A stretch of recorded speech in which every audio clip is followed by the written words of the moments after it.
So what do wooden spoons, chiropractic care, and rugby have in common? Find out all this and more in this episode of the podcast. The Remarkable People Podcast. Check it out.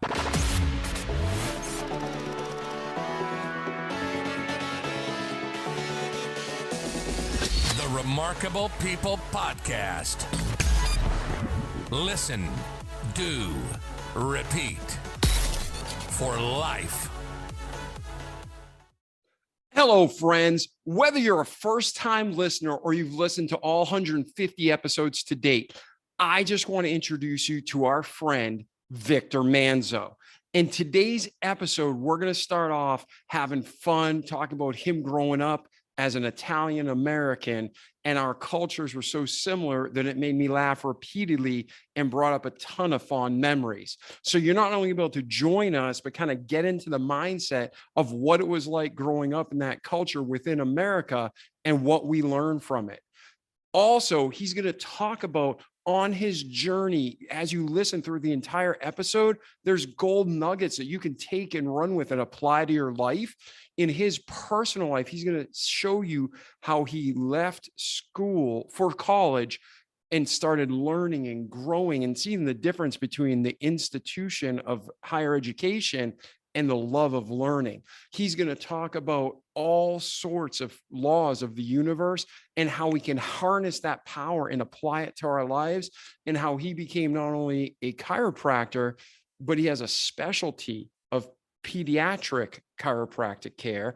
And then now he's helping others, not only in the chiropractic sector, but he took the principles of starting a successful business, and now he's helping others in all sectors replicate that success. So this is a packed episode, tons of entertainment, tons of great content. Get your pens and paper ready, unless you're driving, and let's enjoy this episode of the Remarkable People Podcast, The Victor Manzo Story. Hey, Victor, how are you today, brother? Oh, man, I'm doing absolutely amazing. Thanks for having me on, man. Oh, it's my pleasure. And our audience, I just told them a little bit about you and your story and what they're in for today.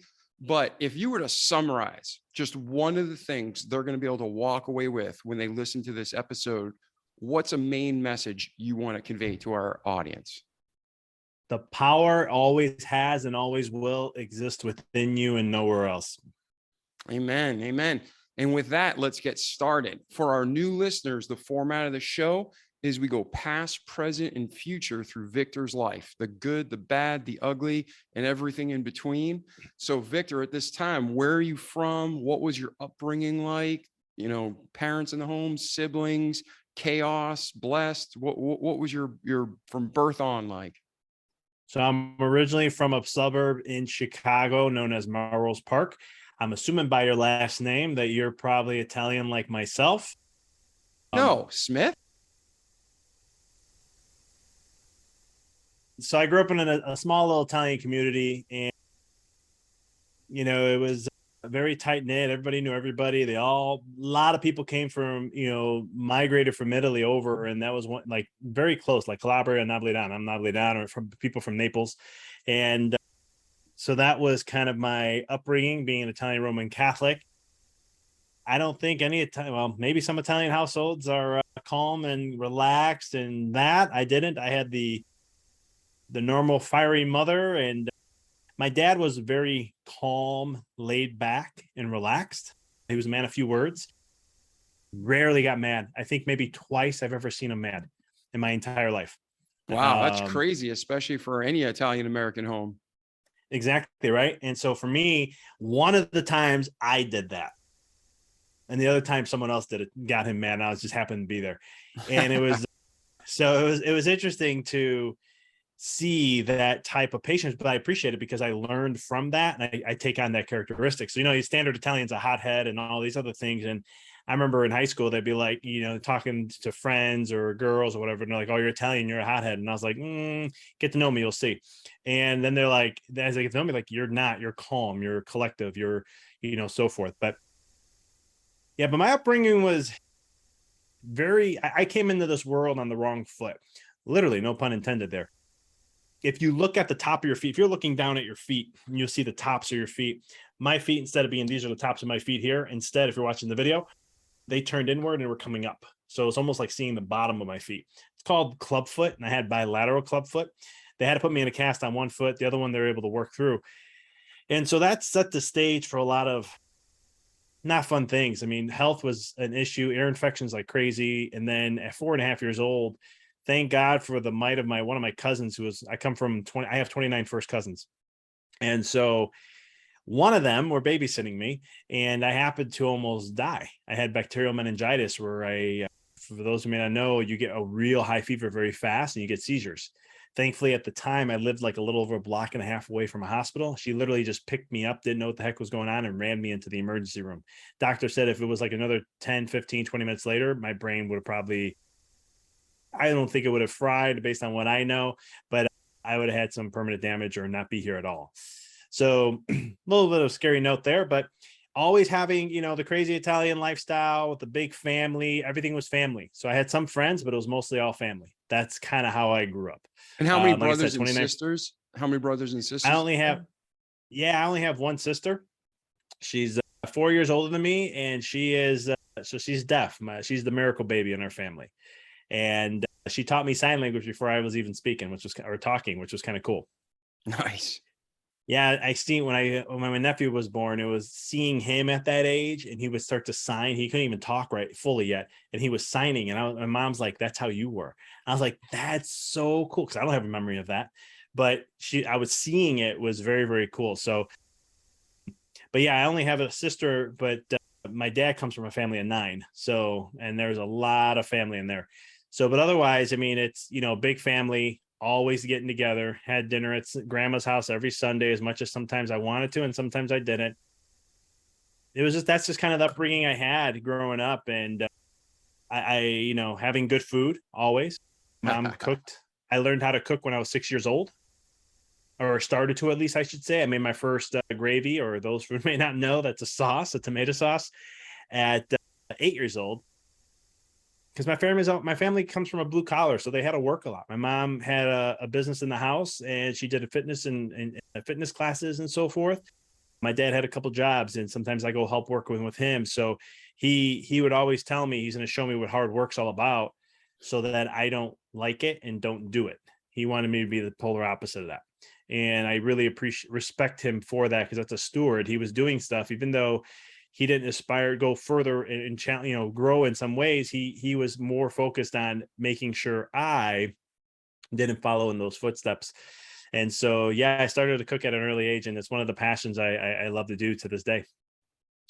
Yeah. And growing up in that kind of culture, even though you're American, you're proud to be American, having that Italian American background, there's a lot of camaraderie and loyalty and family values that are just missing in our generation today, at least in my opinion. I don't know if you feel the same way or not, but I was really, really thankful. I grew up outside of Boston, and I had not nearly as many cousins as you, but there's just a different sense of community and family and just how the environment works. So like you said, your cousin, she saw you sick, she takes you to the doctor, and just everybody works together, right? Totally. I mean, that's something that you don't see as often in today's world. I won't say some of the families not as close as it used to. I mean, some things just happen, and life happens and whatnot. But it's one of those things where those values are very instilled in me. I mean, I remember my dad used to tell me, I only had one set of grandparents, because my dad's parents, my grandfather, he passed away 2-3 months before I was born. And my grandmother passed about almost a year after I was born, just shy of it. And so I didn't really have them. So he would always say, appreciate the grandparents you have, because he's like, I didn't have them growing up. And I was blessed to have great grandparents. And I had them until my great grandfather passed away when I was 14, and my great grandmother passed away when I was 18. And even with them, he would be like, embrace the time you have with them. And I was like, I don't know, what am I going to, I'm a young kid. So I'm like, what am I going to do? Blah, blah, blah. And he's just like, go. So I remember one time he took me on a job there, and he was going to redo their carpet stairs and the landing. And my dad's he's a family guy. I seen it. He wouldn't charge them anything, not make money off them. He just did the work because he wanted to do it. And they would argue, they're like, no, we got to pay you. He goes, just feed my stomach then, fill my stomach up. That's it. Just fill my stomach up. And so she'll make a nice meal. But I greatly appreciated him because I remember, I'll never forget that day. I was 12 years old. Now, I don't speak a lot of Italian, but I understand it. And so my great grandfather was here talking to me about him and the war in Italy and all this stuff. And I remember after I walked away and I got home with my dad, and I said, just thanks for pushing me to do that. I got to learn a story about him that I never knew. I just never, he had a whole nother life to him and I didn't even know about. And it was just fascinating because I appreciate it, because 2 years later, he wasn't around. Or 3 years later, it was 15 when he passed. And it was one of those things where I appreciate that. And the same thing with my grandparents. I kept such a close relationship with them. I remember even after, when I got out of chiropractic school, we can let life get in the way, right? Here I am trying to be ambitious, start my own business and trying to figure all these things out. But due to my upbringing of that close knit, being an Italian family and family's everything, I still would go to my grandmother's house every Tuesday to go have lunch with them. I always made sure I had availability every Tuesday to go hang out with them. And my grandmother always made pasta vazul.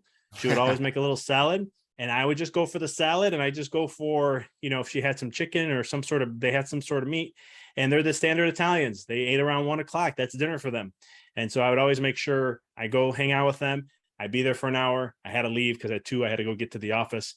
And it's just one of those things that I greatly appreciate. And I'm looking forward to instilling that with my own kids.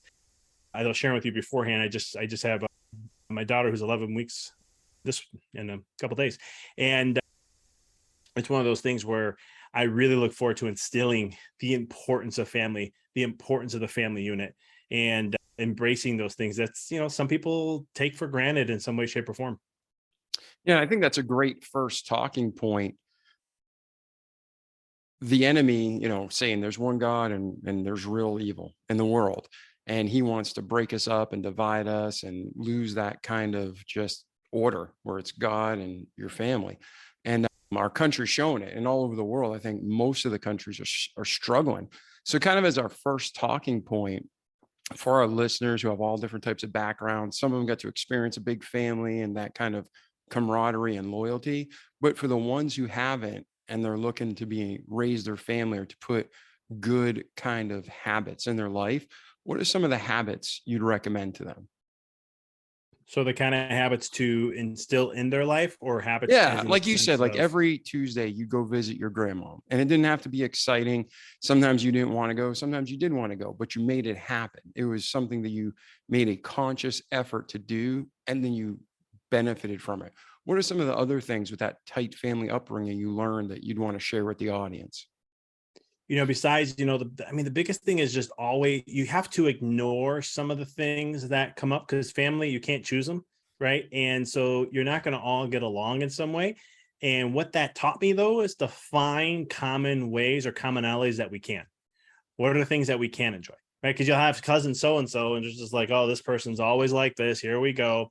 And we learn to make it comedy in some way, is like, in a certain way. It's like in the Mexican culture, they'll give nicknames, and the nicknames are usually the polar opposite of what the name. So if someone's a little overweight, they call them flaco. And I don't know how that is now. This may not be accepted. So I'm just clarifying all this. This is when I was growing up. This is what I saw a lot of, because my best friend's a Mexican, and I grew up with his whole family because they were across the street. So I grew up with a very strong Mexican influence in me also. But I am Italian 100%. But long story short, like if a kid who's a little overweight, they don't, gordo means fat in Spanish, but they wouldn't call him fat. They call him flaco, which means skinny. It's just a nickname, right? So it just becomes that nickname. It's like the cute little thing that they do. Nothing offensive. It's just a joke. And that's just how you get your names. So we would do stuff like that, but in the sense of making it fun and light, and just, instead of, in the world we live in today, and you see it so much, and you were sharing this just recently, like, divisiveness and how we can't even have conversations. If I mention one thing you don't like, there's a label on me, and that's the end of it. Right. And that's why family structures won't survive. I mean, look what happened with COVID. COVID destroyed so many families, and you have to get past certain points. And I think when you have a family, especially a big family, there is a lot of opinions. That's one thing that probably annoyed the living crap out of me growing up. It wasn't fun. I'll be transparent about that. because everybody has an opinion and everybody wants to tell you your opinion, whether you ask for it or not. It's just the way it was growing up. But as I got older, I appreciated it. I didn't appreciate it sometimes I'd be like, oh, don't mention this to this one or this person, because then all of a sudden, they're going to go on this rant and it's going to be the end of it. But as I got older, I appreciated it because it taught me to just be more open-minded. I'm very open-minded with so many things. I'm rarely closed-minded. Maybe my wife might say I am in some ways, at least from my awareness. I know I'm very open-minded in a lot, but it allows you to be more flexible and have difficult conversations. And you'd be like, that's cool. I love your point of view. That's not my point of view, but that's your point of view. And that's great.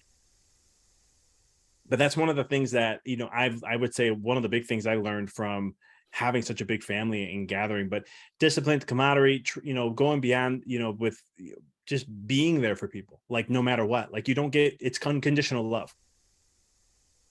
It's not like, oh, they act this way, so I don't like them. It's like, or I love them when they do this and I don't love them when they do that.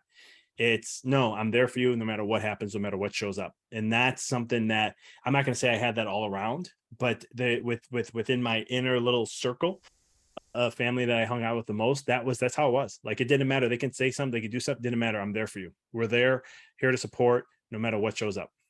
Yeah. And if I'm just from what you're saying and from what I've experienced in life, it's kind of like, okay, Uncle Joe, this is just how Uncle Joe is. It's not saying it's right, but you just know what to expect from Uncle Joe. And you guys can have seriously passionate, hot conversations, arguments even, but at the end of the day, you're family and you agree to disagree and you move on. Right. And we'll have fun with it. Or even like we had a lot of friends of the family that would come around, and people will know that's so-and-so, and how he's going to get, or let's say he's a strong liberal, this one's a strong Republican and can't stand, and you just go ride with it, and you get them all wound up in a fun way. We're all laughing, having a blast. Yeah, he's maybe mad, maybe I may get a little irritated at times, but at the end there's no judgment. Like you said, it's just, hey, love you, man, appreciate that. We had a good time, didn't we? Yeah, you're still a son of a gun. I appreciate you too, you know what I mean? But It's just having that time to just do that. The other thing my family is very known for is just having, and Italians are known for this, it's just having a good time, right? And not letting little things get to us. And that's like with holidays, I always used to look forward to it. Like, Christmas Eve, my mom, we had it at our house after a certain point, 50, 60 family members coming over, and it was just a blast. And we just have fun. We laugh and drink until 4 a.m. I have one of my great uncles drinking champagne. He'll count how many bottles he drinks throughout the night. And, it's just, just have fun. That's what we cared about. And we had a blast. And I think that, again, letting go of those things and just appreciating the moment or appreciating the time we have too was something I really appreciated from my family and what I got from them. That's awesome. What a great example and way to explain it. And yeah, if you're listening and you can't get in an argument or have a disagreement with somebody or talk about your viewpoint, there's something fundamentally wrong. Like, you got to go back and be able to openly talk and discuss through things. You don't have to agree, but you're always challenging each other and making each other think. And, when people stop thinking, that's when the problem happens. And that's where the media and the propaganda sets in. It controls your life. So being able to, whether it's with family or outside people, you got to be able to just be for real, be you. And that is something that, talking to you and hearing your upbringing, Victor, it's refreshing. You know what I mean? It's enjoyable. So for your first, let's say 18 years, then between your birth and 18, you're finishing high school, moving on with life. Is there anything we missed in that time period that you're like, Dave, this is significant to my story and where I am today? Or do we just keep moving forward? Yeah, that's a great question. There's so much other stuff that I didn't share. There's my, the religion side upbringing. There's the emotional hardships that I went through, just because I was very emotional as a kid. Now they call that an empath, where I never understood. This is the weirdest thing. I couldn't understand how I can be feeling great.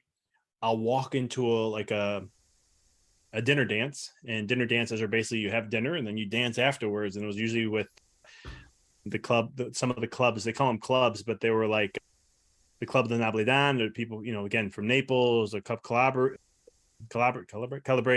So those are people from Calabria, and they're just Italian clubs. And then they host a little fundraiser and you have dinner and all that. And what was weird for me is I walk in feeling great, and then I go past the table and I would all of a sudden be like, not happy. And then I go another table and I feel angry. And then another table and I'm like, why is this happening to me? And I never understood that.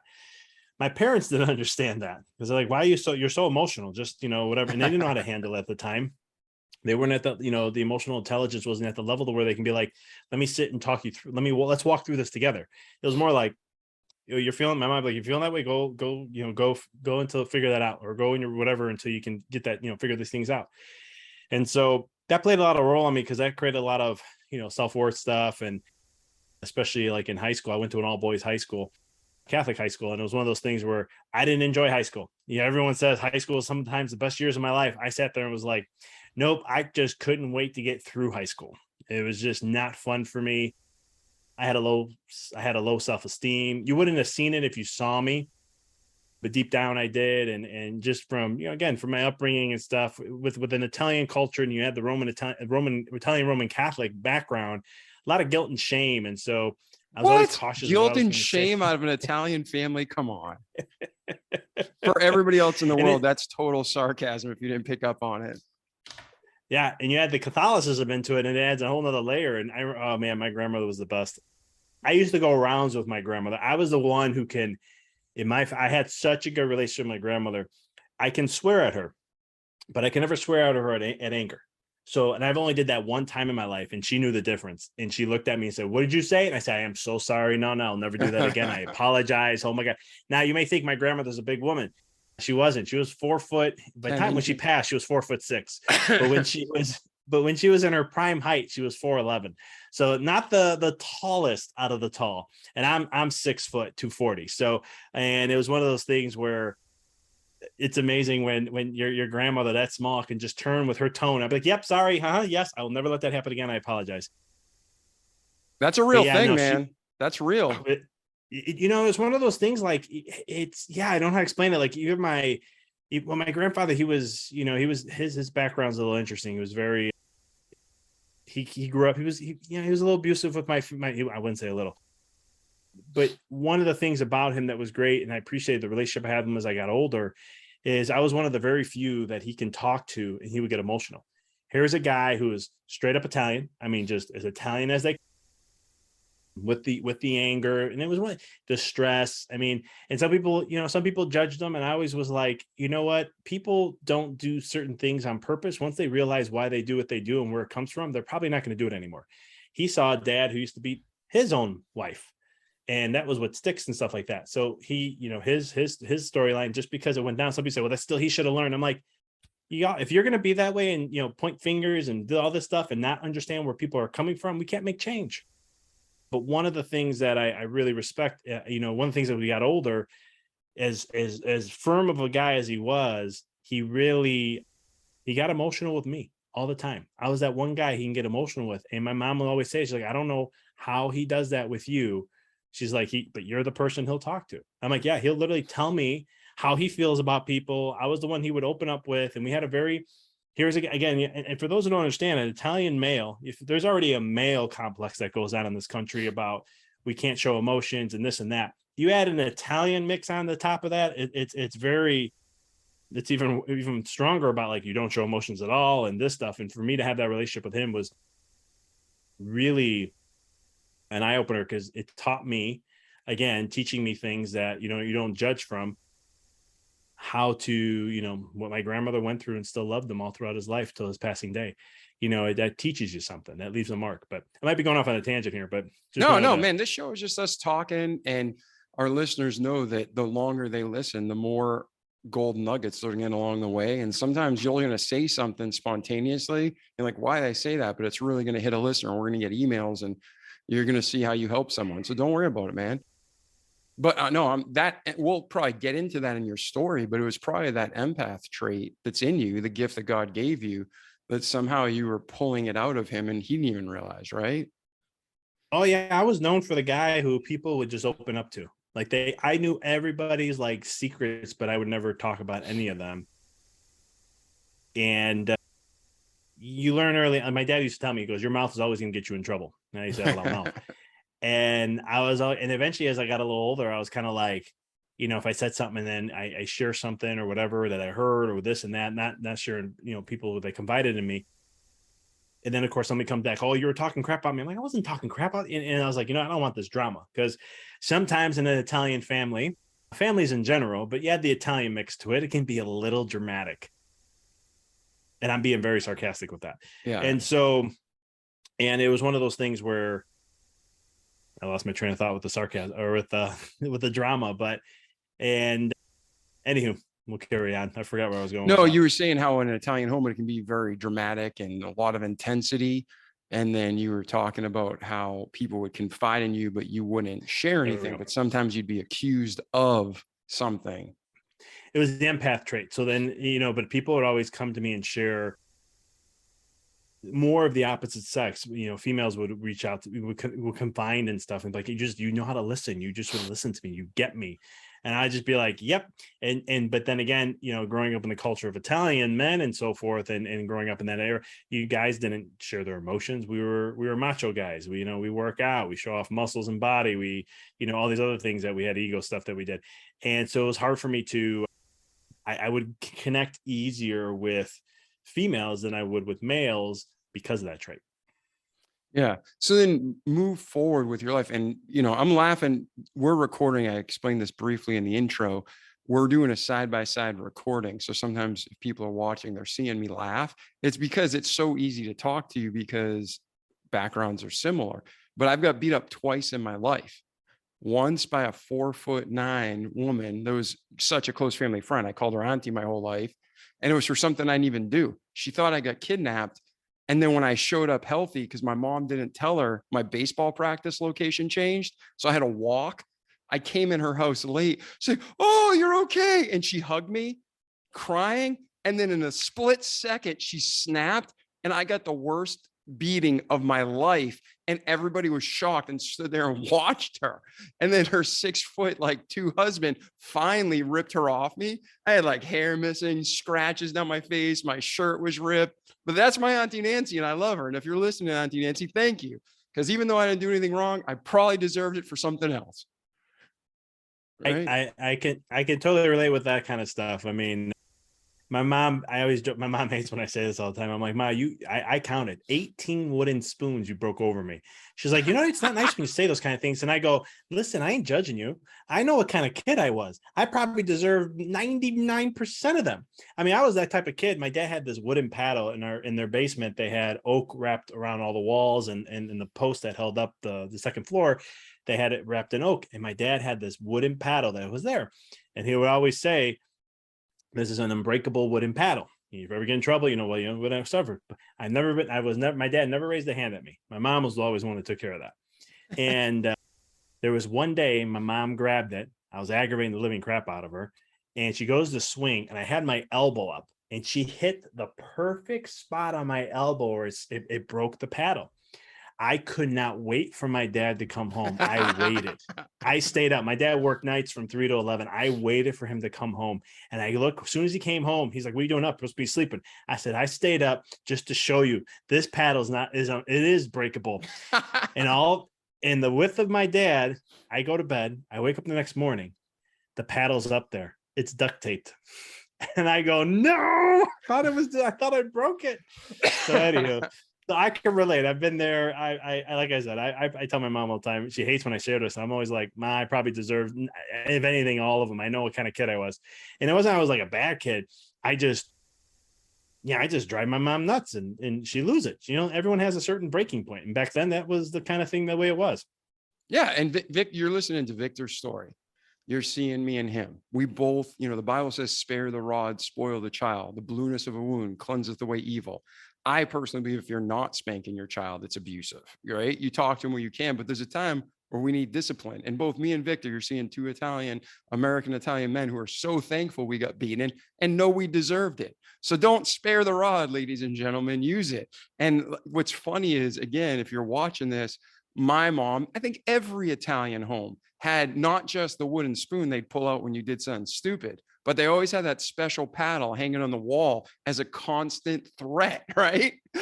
Can you think of one Italian home, Victor, that didn't have that? There was always that one thing. There was always a paddle or something that people were like, oh yeah, when that comes out, I'm in trouble. Nope, I am not letting that happen. Or it was out in the open. Like this, the paddle was right out in the open in our basement. We lived in our basement. And so it was one of the, like, I think, what is it? Italians, most of the time, they live in their basement and they had the sweet, beautiful kitchen upstairs. My parents eventually got to that point where they got the upstairs remodeled. And then I was like, why are we still cooking in the basement when we have a brand new kitchen upstairs? And it wasn't until I came back home from Arizona State where I kind of enforced the using of that kitchen to make it happen. Nice, man. So, all right. So now you're 18, you're growing up. Where do you go from there in your life? Yeah, I decided to make a big move in life at 18. I just wanted to get away. I was tired. As much as I love the family and the tight knit stuff and everything I grew up with, I had to see a different world. And so when it came to college, originally I wanted to go to computers. My dad was kind of enforcing. He's like, get into computers. That's where the money is. That's where the future is. And he wasn't wrong. That's where it was. But I didn't want to do it anywhere near home. And so I chose to go on a flight 3.5 hours away to Arizona State. And that's where I decided to go to school. They were the top like 2 or 4 in the United States in computer programming or computer science. And I was like, I'm going to go there. I was big into baseball. So I was like, I'm going to try on for the baseball team and see if I can get on and just enjoy life. And that's where my whole world shifted. What I thought was just because one of the things about growing up in such a big Italian family and that kind of culture and that community of being around a lot of Italians is you think you get fixated and conditioned that life's a certain way. And it's just, this is what it is. And you don't understand that there's a whole cycle, a whole wheel of other people, different cultures, different society, different upbringings. And that opened up my whole world to have, friends from different ethnic backgrounds and get to learn their culture. Cause I was very intrigued. I was like, I want to learn more, people from India or, with a religion that's different. What's the religion like? I want to learn about the religion. What about, I have a friend who's Buddhist. Wow. Buddhism. I want to learn about Buddhism. So it opened up my mind to so many more different things than just the Italian culture. Because growing up in an Italian Roman Catholic society background and so forth, is that you couldn't ask really a lot of questions about Catholicism. Like I would get judged, like, you don't question. And I was like, I'm not questioning. It just doesn't make sense on some of the things that's being taught. Well, that's the devil's work. They want you to question. And I was always like, I never got a straight answer. And sometimes priests will get upset with me. And I was like, I just have questions. Just some things don't make sense to me. And it wasn't until that age, 18, 19, where I didn't have that, like, telling me I can't do something anymore. And I was like, at the point where I'm like, I can go study any religion I want. No one's going to tell me no. I'm out here in Arizona. I'm challenging myself to get uncomfortable, to be away. Cause I even had family members who were like, oh, he's moving away from his mom. He's a mama's boy. He's going to come back. He'll be back in 4 months max. And I hated that. But what they didn't realize, again, I remember I said I grew up with a lot of opinions, but I learned to cultivate opinions, and, the sweetest revenge is success. So I was like, okay, keep judging me. I'm going to show you how I'm going to do this. So yeah, I didn't make the baseball team, by the way. 150 guys. I came down to me and someone else. And they wanted, since I didn't have in high school, there was, a couple things came up. I let some stuff get in the way. I didn't really was that much of a star in the high school team. And so since I had no history, the coach was like, we're the number 2, number 3 baseball team in the United States. He goes, we don't take risks like that. I was like, come on, you saw how fast I run. You saw, but I hit, you see how strong my arm is. I'm like, give me a shot. I'll prove it to you. And they're like, we don't do that. I was like, dang it. But I ended up playing rugby though. I went to the rugby team. They had a club team. And I remember a guy on my floor in my dorm, he was from Chicago. And he was just like, hey, why don't you come and play rugby? You're a big guy. You seem like you're pretty fast. You look strong. He's like, you'll probably you ever play? I was like, I never played rugby, but I played tackle football, with my friends since I was like 10 years old. So I'm assuming it's something similar. He's like, come out for a practice. I said, you know what? I didn't get any conditioning in this week. I was like, or this, it was like Thursday. And I'm like, I didn't get any conditioning this week. I'll go work out with you guys. He's like, yeah, come for a workout then. All right, great. 2.5 hours later, I couldn't walk that well after the workout after that. And I loved it. It was a cool sport. And I didn't realize, I only knew rugby as, that's a hard sport, no pads, this and that. Yeah, it's like 90% mental. It blew my mind. And I was like, I could play. And the coach was like, you want to play? Well, we're going to, you can try to get onto the A team. I qualified for the B team because the guy ahead of me was playing for the last 3 years and he was a beast. And I had a lot of fun, but that's 18, 19 years old is where I had other things show up. So I was always in health and fitness. My mom, again, was a fitness instructor. So understanding what health was something that health to me, based on what I saw, was you eat right, you take supplements, and you work out. That's literally what I saw my mom do, and she was in great shape. When I go to her classes, sometimes we'd be at the local civic center, we play basketball and stuff, and then I just go up to meet my mom, and I see her class was ending. I would kind of see the same thing, similar. People are working out, they look in great shape, they look healthy, they're vibrant and healthy. So I was like, wow, that's health. Well, at 19, I started studying nutrition at 16 years old, just learning new things and wanted to get whatever I can as best as I can. And long story short, when I went to Arizona State, though, every month my health was declining. Every month I had new things showing up. So here I am. I'm working out 4 times a week. On top of that, I have 2 practices a week of rugby at 2.5 hours each, and I have games on the weekends. 1 game, sometimes 2. So this was pure enjoyment. There's no scholarship. It's just because you loved it. Nope. Yeah, they didn't give us scholarships. We were fighting for them. I don't even know if they're still like that now, but it was just a club to go hang out, meet some guys, and they were great. I had a blast. You talk about camaraderie. It gave me that a little bit of that Italian feel of that close knit kind of family, because that's what they took me in. And you got guys from South Africa, you got guys from Korea, you got guys from England and Scotland and all these different parts of the world. And we're all playing rugby together for one purpose, and just, having each other's back no matter what. And so I was like, man, this reminds me of home a little bit. So they gave me that feel while I was there. And, but yeah, health was just not getting better over time. And I started to get a little worried after the first year. I remember I told my mom, and I'm like, hey, I think I got some blood disorder. I got way too many things going on. It doesn't make sense. Like, I had acne on my back, never had acne before. Cold sores every 7 to 10 days, new ones coming up. Sensitivity to light, headaches. No matter how much I slept, I was tired, like exhausted. I was always bloated, and just so many other things going on where I was a little scared. And so, long story short, mom she got the appointment, but it took like a month. And then, like 4 days before the appointment came up, she's like, why don't you go see Dr. Frank? Part of my story I didn't share was that I used to go see a chiropractor when I was a kid, and for bedwetting issues, and resolved around 11 and a half years old. Well, I was like, well, if he can get me in tomorrow or the day after, I'll go. And she's like, okay, calls, boom, he gets me in, get to meet him. He hasn't seen me in a while. Long story short, when I went back to get my whole report, he literally looks at me and he's like, okay, I can help you with all your symptoms. You'll be gone before you go back to school, which is about 2 months. He's like, you're gonna have to stop playing rugby. I was like, what do you mean stop playing rugby? You told me at 9 years old I couldn't play organized football, and now you're telling me I can't play rugby. I was like, what's going on here? And he's like, you have scoliosis. He goes, all that compounding, you are going to do some damage that you may never be able to repair back from on that spine. I said, all right, deal, fine, I'll stop playing rugby, which was not fun because, as I shared, that was my like Italian family away from home. And then all of a sudden he's like, but you're going to need chiropractic care for the rest of your life. I'm like, deal, it's my health. I don't care. Let's make it happen. What I didn't expect, now you understand, I've been working out like crazy, playing rugby. I'm eating not that bad for a college student. I wasn't eating bad per se compared to the average. I didn't drink much. I was most of the time the designated driver, which a lot of American, people I was hanging out with couldn't understand why I didn't choose to drink much. Like, you afraid to drink? I'm like, no, you probably haven't had drinking around you your whole entire life. I had my grandfather force some wine to me ever since I was like 9 years old. So I've been around the alcohol in my life. And I think that's a big difference in American culture, where parents may hide it and not do it. In my culture, or our culture, I mean, my grandfather every Sunday, he'd give me a little bit of wine, and I could choose if I wanted it or not. And then my dad sometimes with Sambuca would, the ice after it was all done, he'd be like, here, taste it. And what I didn't realize they were doing is giving me exposure to it so it's not restricted. That way I would have less of a desire to want it.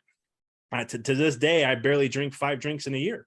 I just don't have I don't even drink homemade wine anymore. That's a whole nother story. But it was one of those things where, so yeah, I'm doing all these things and I'm not in the greatest shape of my life. I go under chiropractic care for 2 months. My symptoms are all gone. I go back to Arizona State. I'm sitting there going, man, maybe I don't want to go into computers anymore. I think this chiropractic thing is really calling me out. I waited another month, and all of a sudden, about 3.5 months in, I get into the best shape of my life. I went down to 10% body fat. I had an 8-pack on my abs, and I'm just sitting there going, what the heck? I was a beast in the gym, putting more weight up than I ever had in my entire life. And I was like, how is this happening? Like, how's this immense growth? How am I getting the best shape ever now? I'm thinking about all the things I did, nothing changed except chiropractic. And that's when I was like, you know what, man, this is something I want to do. If there's so many more people are way worse off than I am, they can use this and need to hear this. And so that moment, I remember I reached out and I said, Dad, I'm parents. I'm coming home. You guys, hope you guys are okay with that. I'm going to go to school at the University of Illinois in Chicago. And then I'm going to switch to business and I'm going to become a chiropractor. And they were like, hey, they were supportive. My parents are always supportive, but they thought it was because of a girl that I was talking to at the time. Also, I was like, that may have like been maybe an extra little push to go home, but I was like, I was going home regardless, because I was like, I got to pay this big bill for Arizona State, which was not cheap back then. It was like $24,000 a year, which that's nothing now compared to what they charge. And I was like, Yeah, it's if probably I continue, like 100,000 now though. oh, it's crazy. And I was like, I'm going to pay that bill, and then I got to go to chiropractic school on top of that and pay that bill and on that, because I mean, again, we're blue collar, so we don't have nowhere the funds to cover any of these things. So I was like, no, I'm going to go home and try to save as much money as I can as I go through this process. And so I ended up going, after a year and a half, I ended up going back home and starting that whole journey. Now, once you got home, I found that like when you leave a tight knit community like that, even though you're leaving to pursue God's will for your life and to better yourself, there's a lot of people who feel abandoned. And then when you come back, they're almost like, told you so, or bitter or angry, or, oh, you think you're better than us. When you came back, you're smiling if you're watching camera. But so I'm guessing, did you experience that as well when you came home? Sadly, yeah. It was an eye opener for me. Like, here I am, a guy who had a gazillion friends and tight knit family and, all these things. And I come back and I'm not the Victor that you knew anymore. I'm not that fun, outgoing Victor. I was more serious about my life because I got on a mission to, again, I always say my parents blessed me by showing me what I didn't want in life. They did that in many ways, financially, physical work. I have no problem doing physical work. It's actually my stress reliever. My wife knows when I get stressed out, I'm like, let me go chop wood for 4 hours straight. Let me go work on a project. I have to do physical labor because it's just instilled in me. But yeah, when I got back, it was a lot of hard stuff that hit. I started to see things that I didn't want. Like, I would say I judged. I would use that word. I'll be transparent with that, because I wanted to have people in my life who support me but have deeper relationships. And I'm not saying I didn't have those before, but I started to evaluate things. I was looking at things from a different lens. I've been gone for a year and a half. And it's like when you come back, like all those friends I had, they weren't really friends. They were all just, oh, Vic's back. Okay. It wasn't like, hey man, Vic's back. Let's hang out. Let's do this. Let's do that. It was just like, oh, he's here, whatever. I was like old news. Some of my cousins would call me an old man. I was a 40-year-old man. And I was just like, I don't get it. I'm trying to make a better part of my life. Like, what's the, here I am trying to, I don't want to be the stigma of what this conditioning of the family is. I know I understand things later on, but this is why I'm sharing here. But I just was like, I'm going to make something of myself. And if I have to sacrifice and lose people along the way, then that just means they weren't meant to be part of the path. They were there at a certain point in my life and they're not to be later. You hear the story all the time. People come in your life for a reason, or was it a season, or a lifetime? And something along those. But anyhow, it's going to be short term, midterm, or long term, or your whole life. And I had to embrace that. And that taught me a lot. I mean, I had a lot of guilt already hitting me because I was being called selfish, because I was known as the people pleaser. So I would drop everything to help anybody in the family. Then all of a sudden it came to a point where I was like, I can't help. I'm sorry. I got a lot going on. What do you mean you can't help? Or my grandmother was the best with guilt. Love her. Rest in peace with, that, but she was the best. She'd be like, what do you mean you can't come over and blah, blah, blah, blah. You don't want to see him anymore, blah, blah. And I was like, oh, here we go with your freaking top story. It's not because of that. But yeah, you hit it on the nail on the head with that. And it was something that it took me back. I had to go through some not fun things to start to realize, who do I really want in my life, or who's really meaningful and who's really there for you, and that was an eye opener for me coming back, because you get to see who are really the people that are there for you for being there for you, and who are the people that aren't. And the only way, and I always say this, if you really want to know who's there for you, start a business and see who helps support you grow your business. That is the easiest way to know. If someone comes, and they, I want to get a deal because such and such have a business, I was always, willing to help in some way as much as I could. But at the same token, I also was like, but I also have to run a business and, help support myself in some way. I'll help in some way, but I can't, they expect it for free. Or maybe when I was under care, I'm getting a little ahead of myself in the years, but from a chiropractic standpoint, but it was one of those things where you start to really, you see the truth in that. And it sucked, because here I am thinking tight knit, close knit, all these things. And then I come back and nothing's changed except me. But then I'm the one who's the problem. And I was just like, okay, something's going to have to give here. I gotta find new friends. I gotta find new this, because I'm looking to strive, and I'm looking for people who are willing to want to do the same thing. It wasn't that I was judging in any way, shape, or form. It sounds like I was, but I was looking for deeper relationships too. I wanted more real, authentic. And I'm not saying I didn't have some of that before, but yeah, you leave and come back. It was a change in a lot of ways. And it was an adjustment I had to figure out how to do in that process. Yeah. And for our listeners, if you haven't experienced this yet, or if you're going through it now, or maybe you're going to go through it, what Victor's talking about is real. When you have a circle, especially within America, the first 18 years of our life, you're born into your family for the most part. There's always exceptions. And then you're forced to go to school, which is a broken system. And you're just with the same crew that you're kind of forced to be with. But then when you go to college, or when you move on and start a profession or career, you start getting to make your choices. And what Victor had to decide was, who are the people that are legitimately were there for each other, and who are the people who are just, I hate to say this, but they're just in the background. But then there's a balance, because your family members, like, this is what gets me, that really upsets me. You can have the most flawed family member in the world, but they're still family. You know what I mean? If you have somebody who's a drug addict and they're in your family, you don't support the habit, but you support the human. Now, if that same person was your neighbor, then yeah, there's not that same kind of bond and even responsibility to help them. But when you have family, it is different. You don't let them abuse you. You don't let them belliger you. You have to put healthy boundaries. But when it's all happening, you have to protect your relationship with God and yourself, and then help where you can. That sounds like you were struggling at that point when you came back to figure it out. So for our listeners, Vic, what are some tips you have for kind of sorting through and figuring out which circle people belong in your life? The easiest thing that I did, and I started to pay attention to this, is let your body tell you, because your body's like the most advanced technological system that'll ever exist in humanity, human aspects. There's a feeling. And I always I heard this and I started to apply it to my life, is like, when you're with someone, whether a friend, family, whoever, how do you feel at the end of it? If you feel drained, they're draining you. It's not something they're not giving energy into the relationship.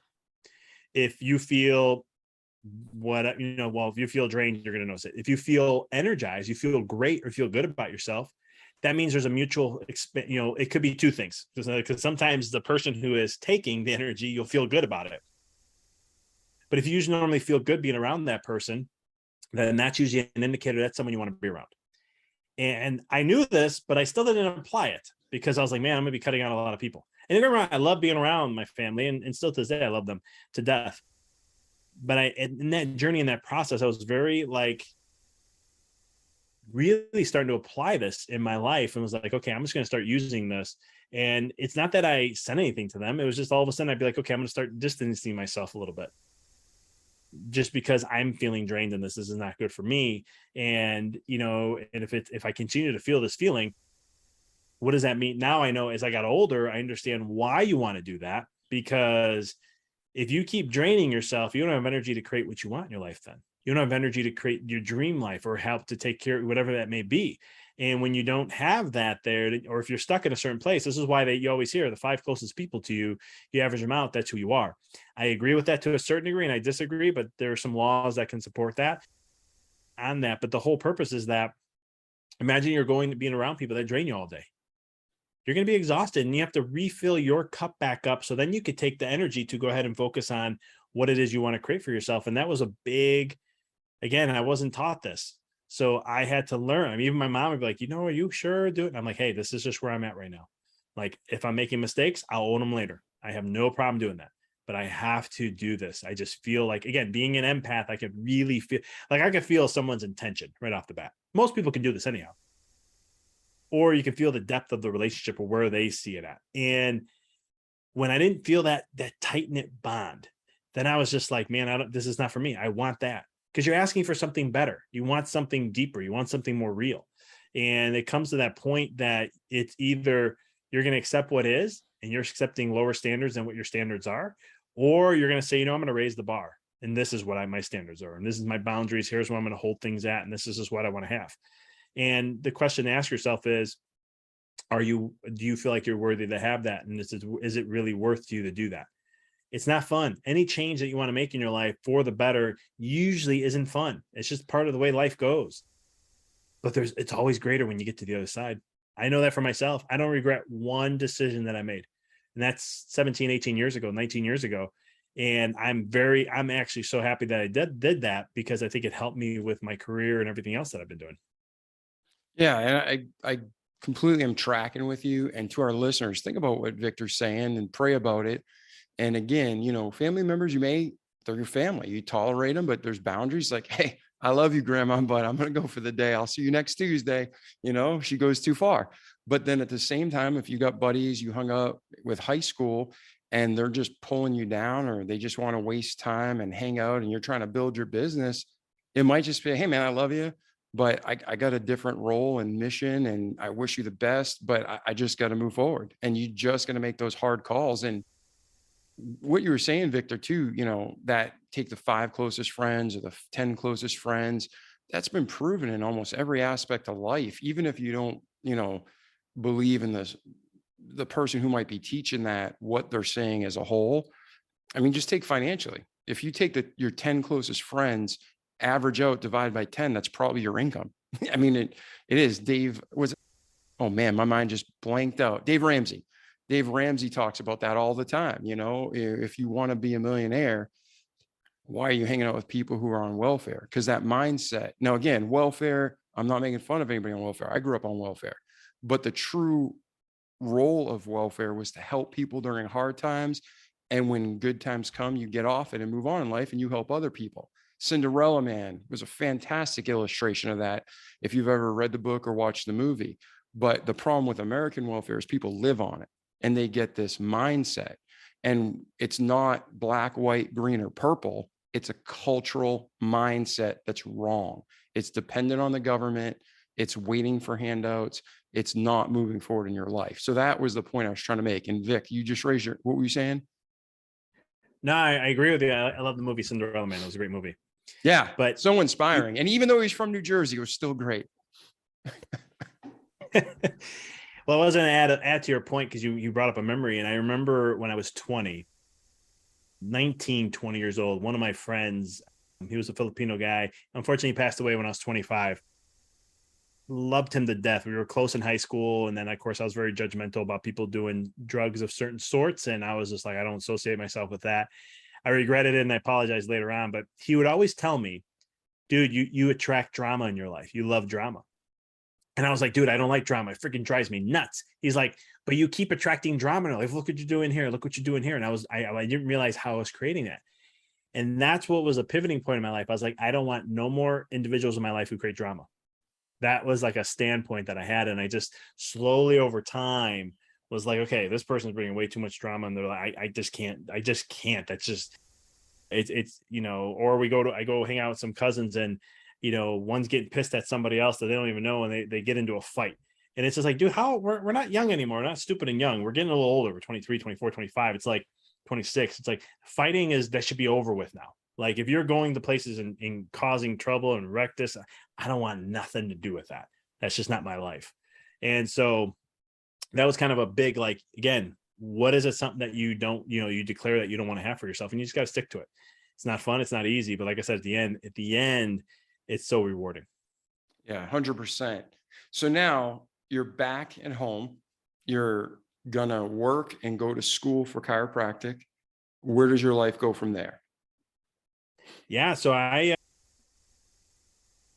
it's about 23 now, and was I going to be 23? No, I was going to be 24. So 23, I decided to as I decided to become a chiropractor, I was looking to go to school. So that was my next big step. And just like I moved away for Arizona, I was potentially going to move away for chiropractic. And this is where I started to learn to trust my intuition at this point. I was very intuitive as a kid until about 12 years old. And then I kind of put that down to be more accepted. You know, we do this as children. We want to feel accepted. So sometimes we let things go because I can read people so easily, where they're at, their mood state, what they're focusing on, and all this other stuff. Sometimes I'll be like, "Hey, you okay? Everything all right?" "No, I'm fine. I'm fine." So after hearing that like 1,000 times, I was like, "Okay, maybe it's just me." But I remember I was going to go to school in Iowa, which is like 3 hours from Chicago, where I lived, and I was like, "I'll be close. I'll still be farther away, but still close." And then last minute, I hopped on a plane to Dallas to go see a school, and I was like, "This is home." And I went to Dallas for chiropractic school, and that was a whole experience in itself. To again go now, I'm considered at, I'm in a graduate school. Here we are to become a doctor of chiropractic, and just a whole different aspect of my life, still striving to learn as much as I can about myself. But this time I took it I did it like on steroids. I was learning as much as I possibly could, not only in chiropractic, but in every facet of life, to try to heal from past traumas. I did a lot. I was in my early 20s, late teens, or early 20s more than anything. I started to look at the conditioning of parents and what they pass on unconditionally, what they don't realize they do.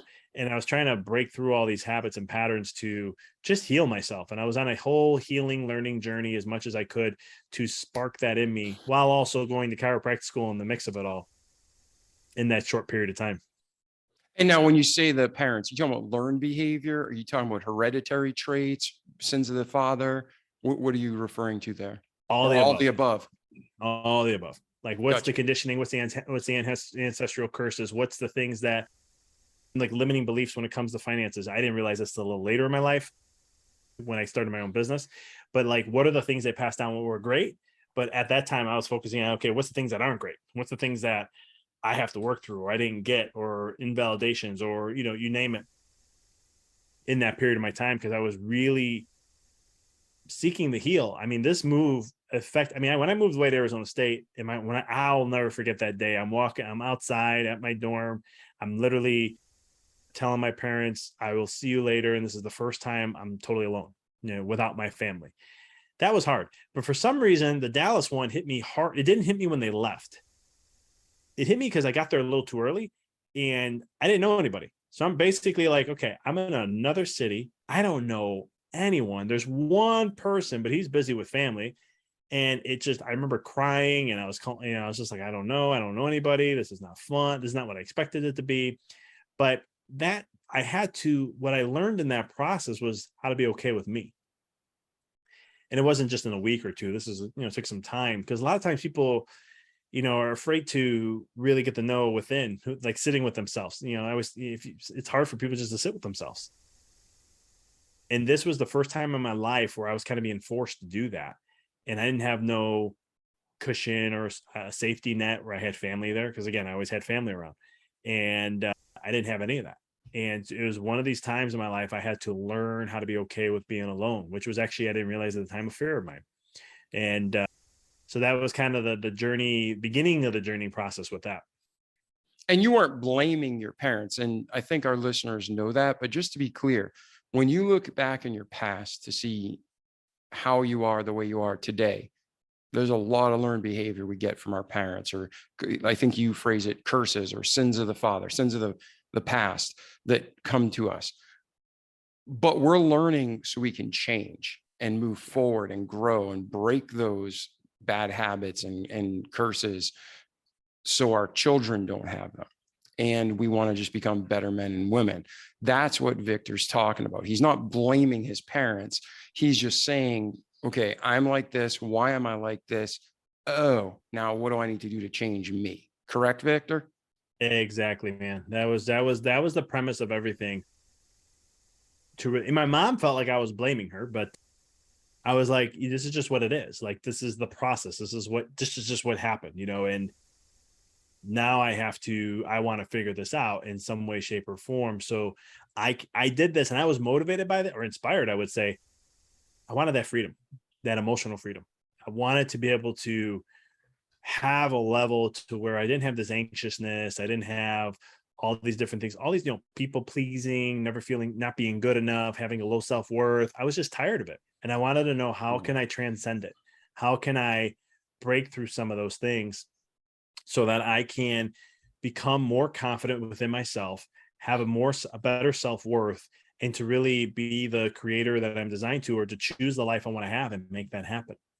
And that's the work that I was going through. I mean, I did stuff like Landmark Forum, and I remember at 24, I called my dad and I apologized and told him, I'm sorry that in high school, I gave you a rough patch and I blamed you for a lot of things. I wrote this in one of my first books, and saying how perception can really mess with you, because when you get stuck in something, you think that this is the problem and you're not taking a step back to see the bigger picture. Because I remember in the Landmark Forum, they were saying like, yeah, and your dad might say, I told myself, my dad's never said, I love you. And so they're like, we might get it. So here I am spilling my heart out, telling him I want to have a better relationship with him. And this is what I want. Dad, can you commit to this? Here I am. I'm in tears on a phone from Dallas, calling my Italian father, who's a man who doesn't express emotions. And I'm sharing with him my heart. And I'm like, yes, would you accept this and this and that? And he's just like, okay. And I'm like, all right, great. Well, that's done. I didn't know what else to do. So I'm like, all right, Dad, I love you. And, I go, I love you. And he just goes, all right, I'll talk to you later. And I was like, no. Yeah. And then there is something to that generation. Like, they want to say it. They do feel it. They do mean it, but it's just, they were taught if it comes out of their mouth, it's weakness or wrong. So it's tough when you have that, especially when when you have emotional, that's one of your gifts. It's even harder, right? Oh yeah. I mean, and I blame, there's a lot of things I used to get real mad at my dad about, but then as I got older, I learned that I had to, again, see it in their way, like how they were upbringing, how do they express love? Because I started to learn people express love in different ways. This was before I read the book, The 5 Love Languages, and all the other books I've studied. But it was one of those things I'm like, his way of showing his love is being there whenever you need him. And when he got older, he was more like that. But the way he was when I was younger was financially. If anything came up and I needed something, he'll figure out some way, like whatever that was. That's just how he showed his love. As I've gotten older, he does it more now in actions. And he'll just, my dad has been there for things I needed from office to home to whatever. He will always be there no matter what. And when you can step back and really, and I think this is where a lot of healing came for me. And I always tell this to a lot of people, like, if you could take a step back and just, when you look at people and individuals, that we all express love in different ways. And if we can understand and this is why I say love is understanding, because if you can just understand where the person comes from, you can love them more. Because then you have unconditional love, because there's no condition. You understand how they work. You understand their inner workings, their inner world.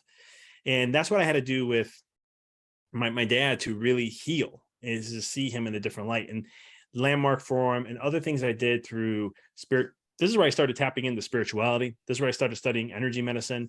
This is where a lot of my spiritual growth came from. I was doing, learning about how to heal with the hands. And so I don't know if you're familiar with this or not, but you ever heard the Maluk? Like the dumb evil Maluk? eye? The Italian Maluk? Like you're a dumb Maluk? The Maluk, the evil eye. Yep, the Italian one. All right. So you've heard it before, right? Yeah, I've heard the term used, but I always heard in the context, like you're a dumb Maluk, like you're an idiot. This is a little different. So the Maluk is like when someone puts a curse on you. They're talking bad about you, in other words. So they give you the evil eye. And my grandpa, because when I was doing energy medicine, here again, you got to understand my Catholicism's coming in. Energy medicine is actually the devil's work based on the way I was raised. But I felt when I was in chiropractic school, I got really upset that my chiropractor who got me into it was very philosophical. Chiropractic has philosophy and it has art and it has science. But the problem is in the first year and a half of chiropractic school, you learn the exact same stuff a medical doctor does. And I was really bothered by this. I'm like, well, I got to study microbiology and biochemistry and like this stuff. I'm never going to use this stuff. This is not anything exciting about chiropractic. And the philosophy classes I was learning that they called philosophy was basically just the history of the chiropractors that started in the developer and the founder and so forth. And I had to memorize all the 4 wives and all these other things. So I got a little bothered.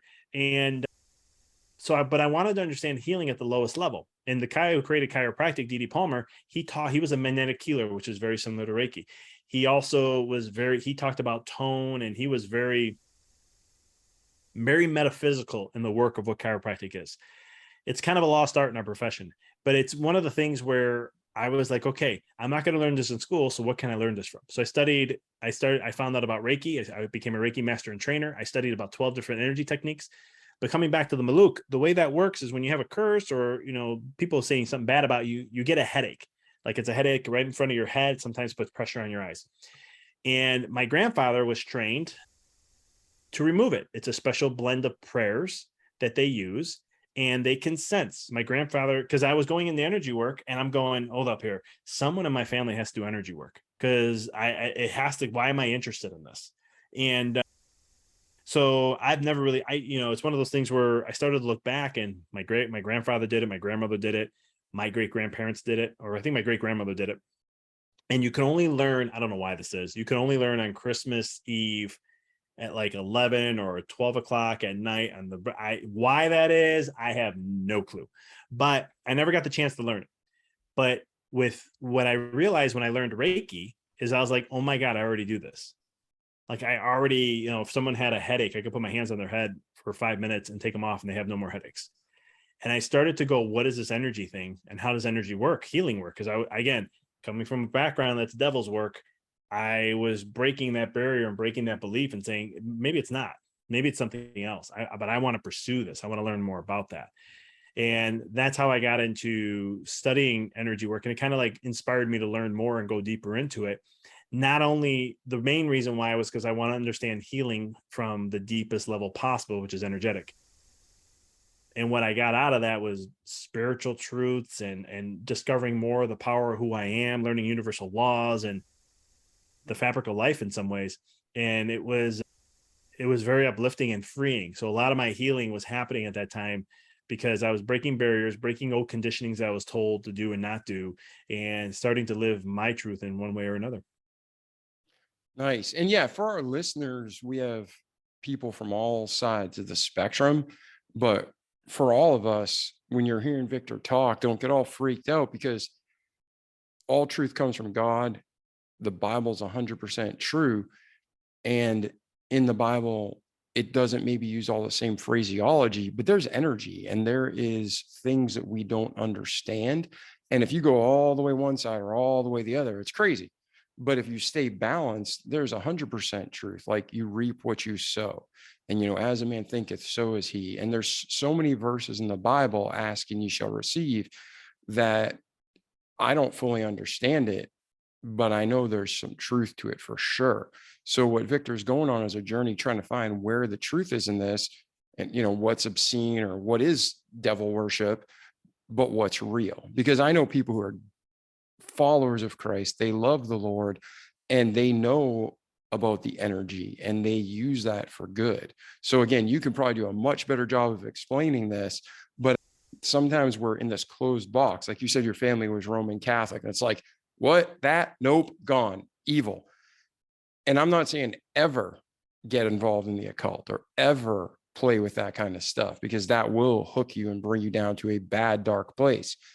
But when it comes to the gifts that Victor has, that God gave him, and he's using them for good and studying them more, I don't personally see anything wrong with that because God gave it to us. So if that helps at all, or if you want to expand on that thought, Victor, because there's a lot of people, as soon as they hear energy healing or they hear,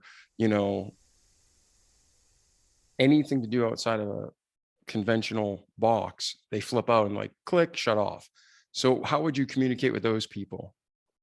Yeah, you have to, the science supports it. So there's science out there. A lot of times I'm known as the guy who bridges the gap between spirituality and science, because there's a technique in chiropractic called BEST, which is known as bioenergetic synchronizing technique. And in their research, what they found out is our fingers have polarities to them. So your thumbs are neutral. And then I forget which, I think the left hand, it's negative, positive, and the right hand's positive, negative.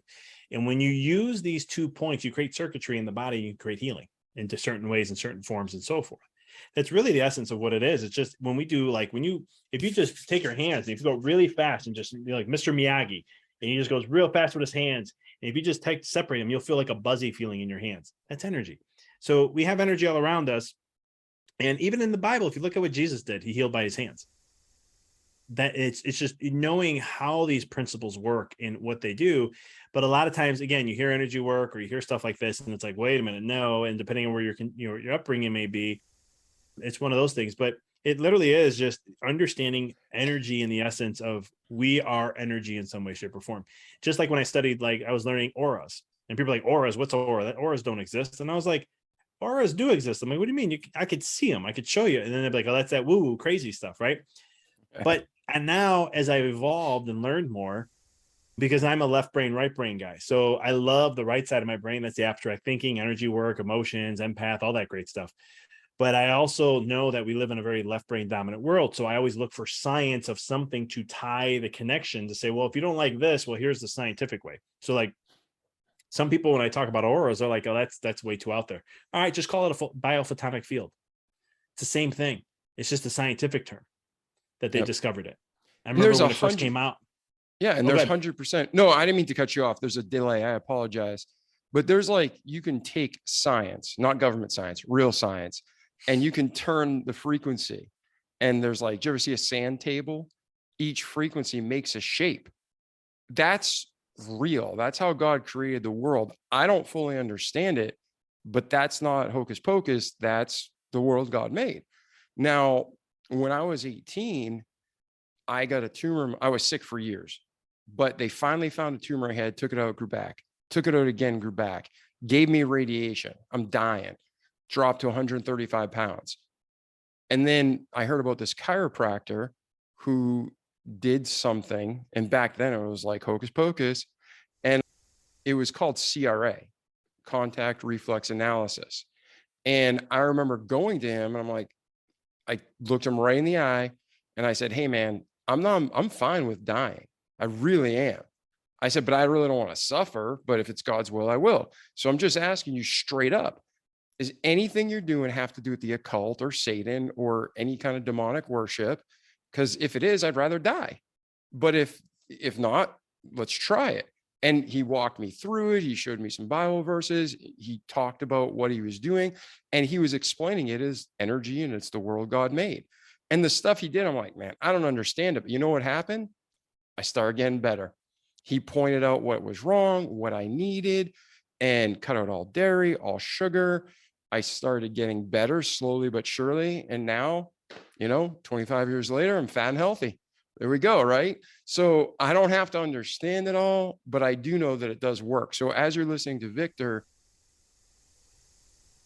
pray about it, think about it. And there's a lot more. The Bible says we're not struggling and wrestling with the things seen. It's the things unseen, right? The dark places, the wicked rulers. But there's also so much we don't understand that God does and protects us every day, that surrounds us. And then he puts the Holy Spirit inside of us. And there's more power inside one Christian. There is evil in the whole world. So I'm tracking with you. I just wanted to make sure we took a break real quick to talk to our listeners, because there's some people, they were just taught like you were as a kid. That is wrong if the priest doesn't say it. You know what I mean? It's just like, it's wrong. If the priest doesn't do it, it's wrong. When a lot of the stuff the priests do, that's not in the Bible, baby. Read your Bible. So let's pick up and keep going with your story. So you're in school, you're learning, you're growing, you're seeing there's things outside of the world and nature and science that God made. So where does your story go from there, Victor? Yeah. If you mind, I'll just share one thing to help with everything I'm sharing is that like electricity, we don't know how electricity works per se, but we know how to utilize it. Yeah. Right. We don't know how, it's free flowing electrons, but how the heck does that work? I don't know. We know how to use it. It's the same thing when it comes to energy world and doing energy work and stuff like that. It's like, or even like some stuff that I got into with coaching. It's from an energy perspective. It's like, yeah, I don't know half that stuff. I how that all process. I didn't create it, but I know how to utilize it, and that's the difference there. But yeah, in chiropractic, it was a fun. It was the pivoting point in my life I remember when I was 12 years old, I told my mom, I'm going to figure out this thing called life. So I was crazy.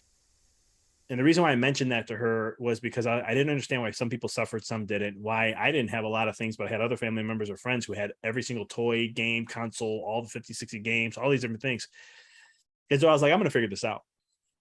So in that journey, this is where my foundational principles started, of really just getting a grasp on life and breaking, coming from, again, Roman Italian Catholic family. I've read the Bible twice, all these different things. And then looking and learning and saying, well, where's the truth? In other words, that cross over, where are things that I can, there's one aspect of it, but I can learn it in something else and just help deepen my studies in that and so forth. And that's where, again, fun times, but it was again a time for me to discover me and let my mind run wild. I started to learn that I love learning. I never really cared about school. My dad used to always be like, you don't get straight A's, you should get straight A's. I cared less about getting straight A's. It doesn't, I didn't have the motivation. I just didn't, school was never, I always tell people I don't like school. And they're like, you went to become a chiropractor, you had to like school. Nope. Didn't like school. Didn't like chiropractic school either. It was fun. I love the people I met. I love some of the teachers I had, but the whole process, you have to understand the conditioning of school. School loses creativity. It takes creativity out of people because it's so standardized. And it's one of those things where we naturally don't learn that way. We learn vastly different than how school is. We go against life.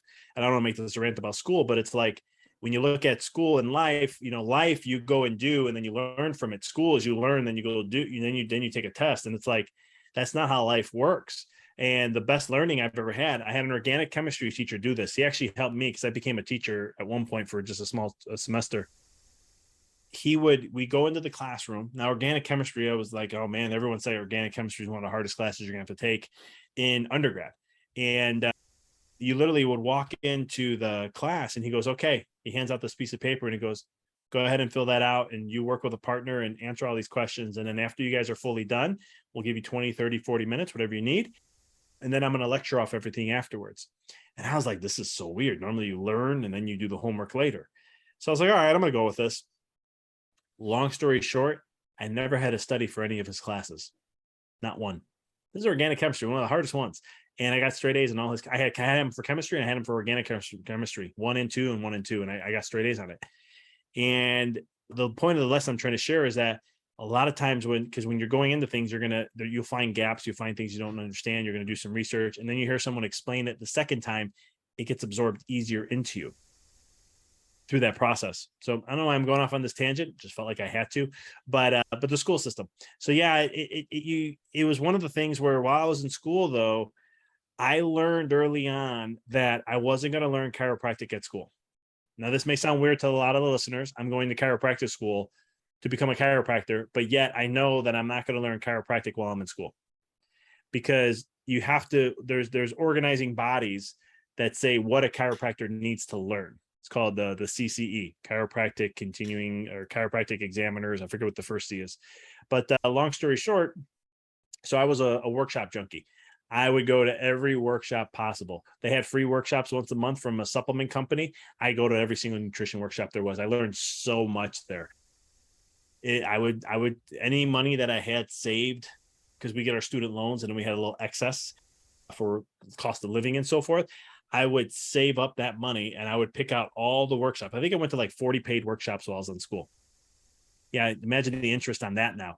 But it's one of those things where I knew that if I really wanted to be a great chiropractor and learn it, I had to get out. I had to go outside the school system to do that. And it's sad. Don't get me wrong. I had great teachers. I'm not bashing the school or anything. I love the school for what it was.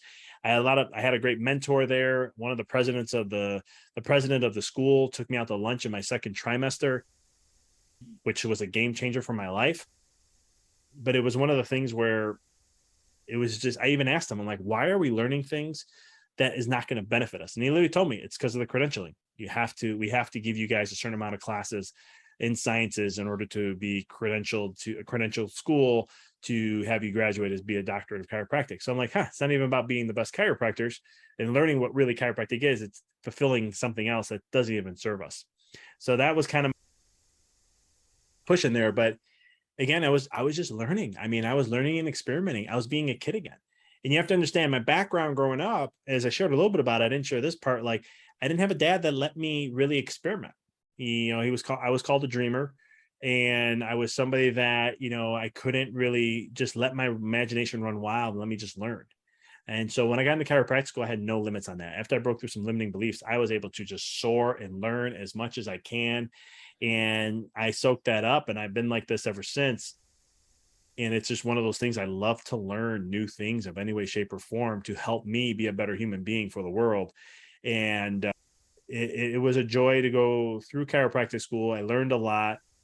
I fought some resistance as I got into energy work, because chiropractors, some of my classmates thought that doing that kind of work wasn't chiropractic, and we would go back and forth, and it wasn't fun, but it is what it is. But I used to teach energy and teach people what energy really was, how it affects the body, how do you notice the difference, and a lot of that. So it was a lot of fun. That was chiropractic school in a nutshell. Nice. So now between there and today, where did your life go? What's the journey been like? So yeah, I mean, I got out of school, and the chiropractor who got me into it all wanted to potentially have me work for him. We were talking on and off while I was in school, and I went to venture into that. My dad was kind of like going, okay. My dad still, at that point in my career, getting out of school, didn't understand why I became a chiropractor. He couldn't put two and two together. So he wasn't really accepting of it. He wouldn't say that verbally. Before you go on, how old Yeah. are you? If you want me to ask, are you in your 30s, 40s? How old are I'm you? 26. No, you're 26 then. Yeah. But How am I now? Yeah. 39. 39. So when we were growing up, I'm 45. Chiropractors were not, like, insurance didn't cover chiropractors. They weren't considered real doctors. They were like, oh, that's a bunch of crap. But yet people I know who went to chiropractors got a lot of benefit that the medical doctors weren't giving them. So you were growing up in that fold when it wasn't even acknowledged by medical science as a worthy profession. So I can see why your dad, being more traditional, is like, you're wasting your time and money. There's no truth to it, because that's what society said. Because if the medical doctors healed everybody, they wouldn't be making money, right? Exactly. I mean, my mom's been going to a chiropractor since I was 1 year old, and she's still under chiropractic care 38 years later. But yeah, my dad, he just didn't understand it. He didn't understand chiropractic, and all that.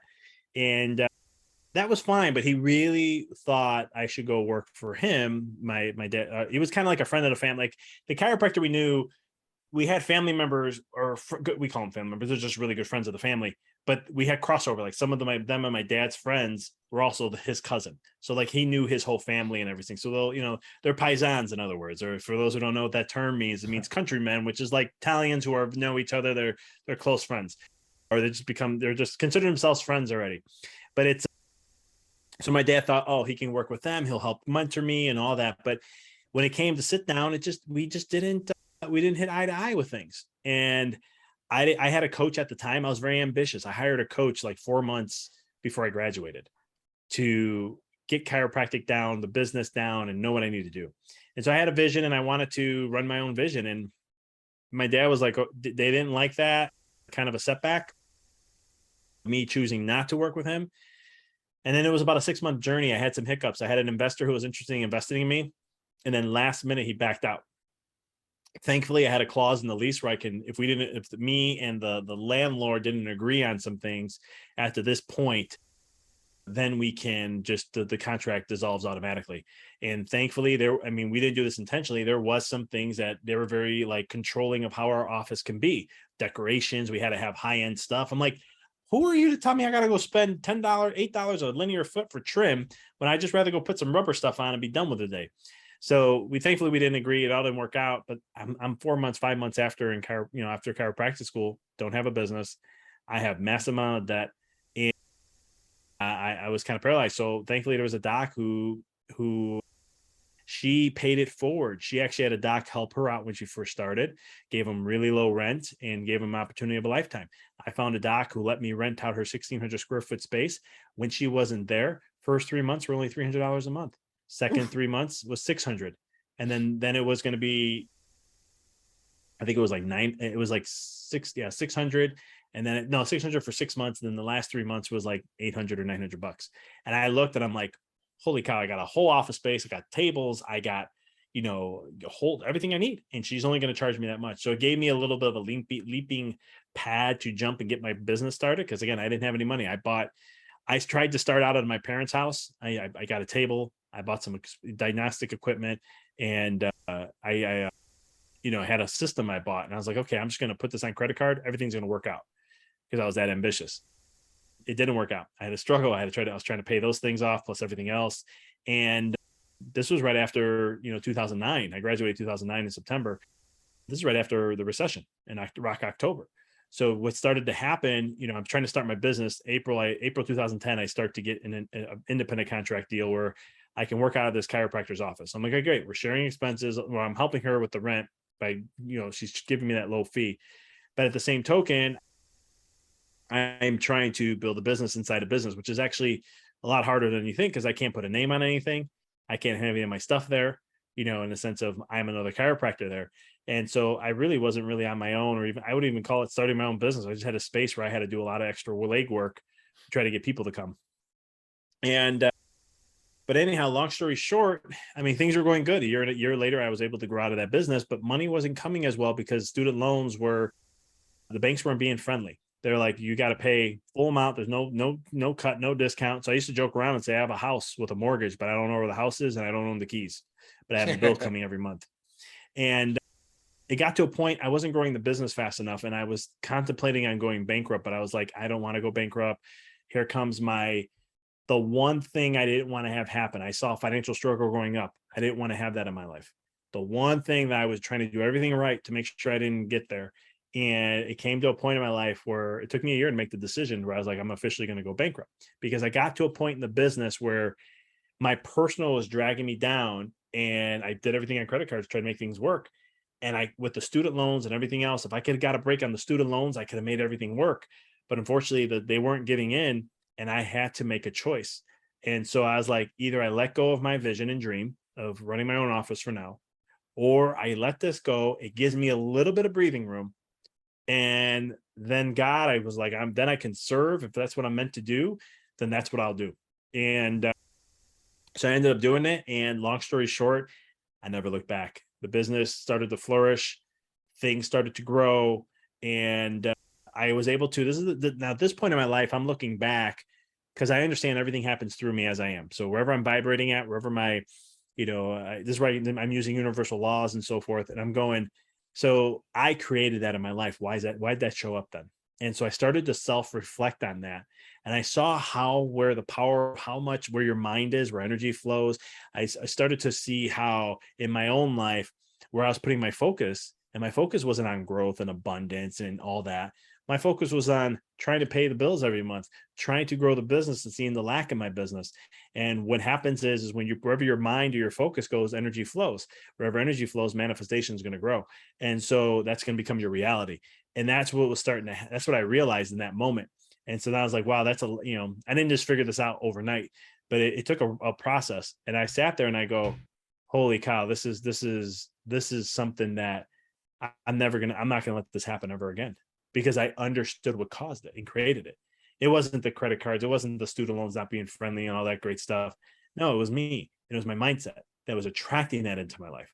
And that came a huge pivotal point in my life, because from there, like I said, my business started to grow. I doubled, then I would tripled. And then in 2 years, I tripled, and I had almost 6 times in profit growth. And it's not about the profits. I'm bringing that up, but I started to see within myself the impact I wanted to make in the community. The money I made was just showing me a reflection of the impact I had in my community. And it was able to shift that mindset and to get focused on what really mattered. And that was a huge shift in my life, because I started to focus on what basically got me excited to live. What gave me something that I could leave this world with? Because you can accumulate all the money in the world. You ain't taking it with you. Not happening. No one has. And no, I don't think it's in the physical realm, so it never will. But it's one of those things that I wanted to take other things that meant something to me, that I know that when I pass and transition, I can take all that with me. Yeah. And I want to kind of have a fork in my questions here. It's like I want to go 2 directions. So let's do the quick one first. I personally don't believe in debt. I avoid debt like the plague. I have debt on my home because it's really an investment. But other than that, I don't want to be in debt. And I try to teach, hopefully I've taught my kids that. hopefully my clients, I help with that. And some people are wired where they think I have to go in debt to start a business. I know I didn't. I know my clients don't. And we can go large scale or small scale. So for you, you're talking about your story and the pressure it put on you and the burden and the distraction that debt was. Looking back now, for people who are thinking about starting a business who are in debt, do you think it, and you can disagree with me, but do you think you should avoid debt like the plague and find other ways and wait till God provides, or the universe, or whoever someone calls it? Or do you think there are times, when you leverage debt? What's your opinion on that right now, Victor? It's one of those things. I would say it depends. I guess it depends on the business you are. Like I have a coaching business. I started up on as a side business while I was having my chiropractic office. It was $0. I did it with no debt whatsoever. I think as a chiropractor, it's one of those things where you're gonna need a table. You're gonna have to find a table somewhere. You can build one, but you're going to need your certain amount. I always say, like when I give any business advice, I always say, what's the bare necessities that you may need? Or, because even if you could wait till you have the money. That's one thing. Like if I look back at my journey, I wouldn't have did the purchases I did. I would have just said, you know what? I'm just going to get a table and I'm going to find a used table.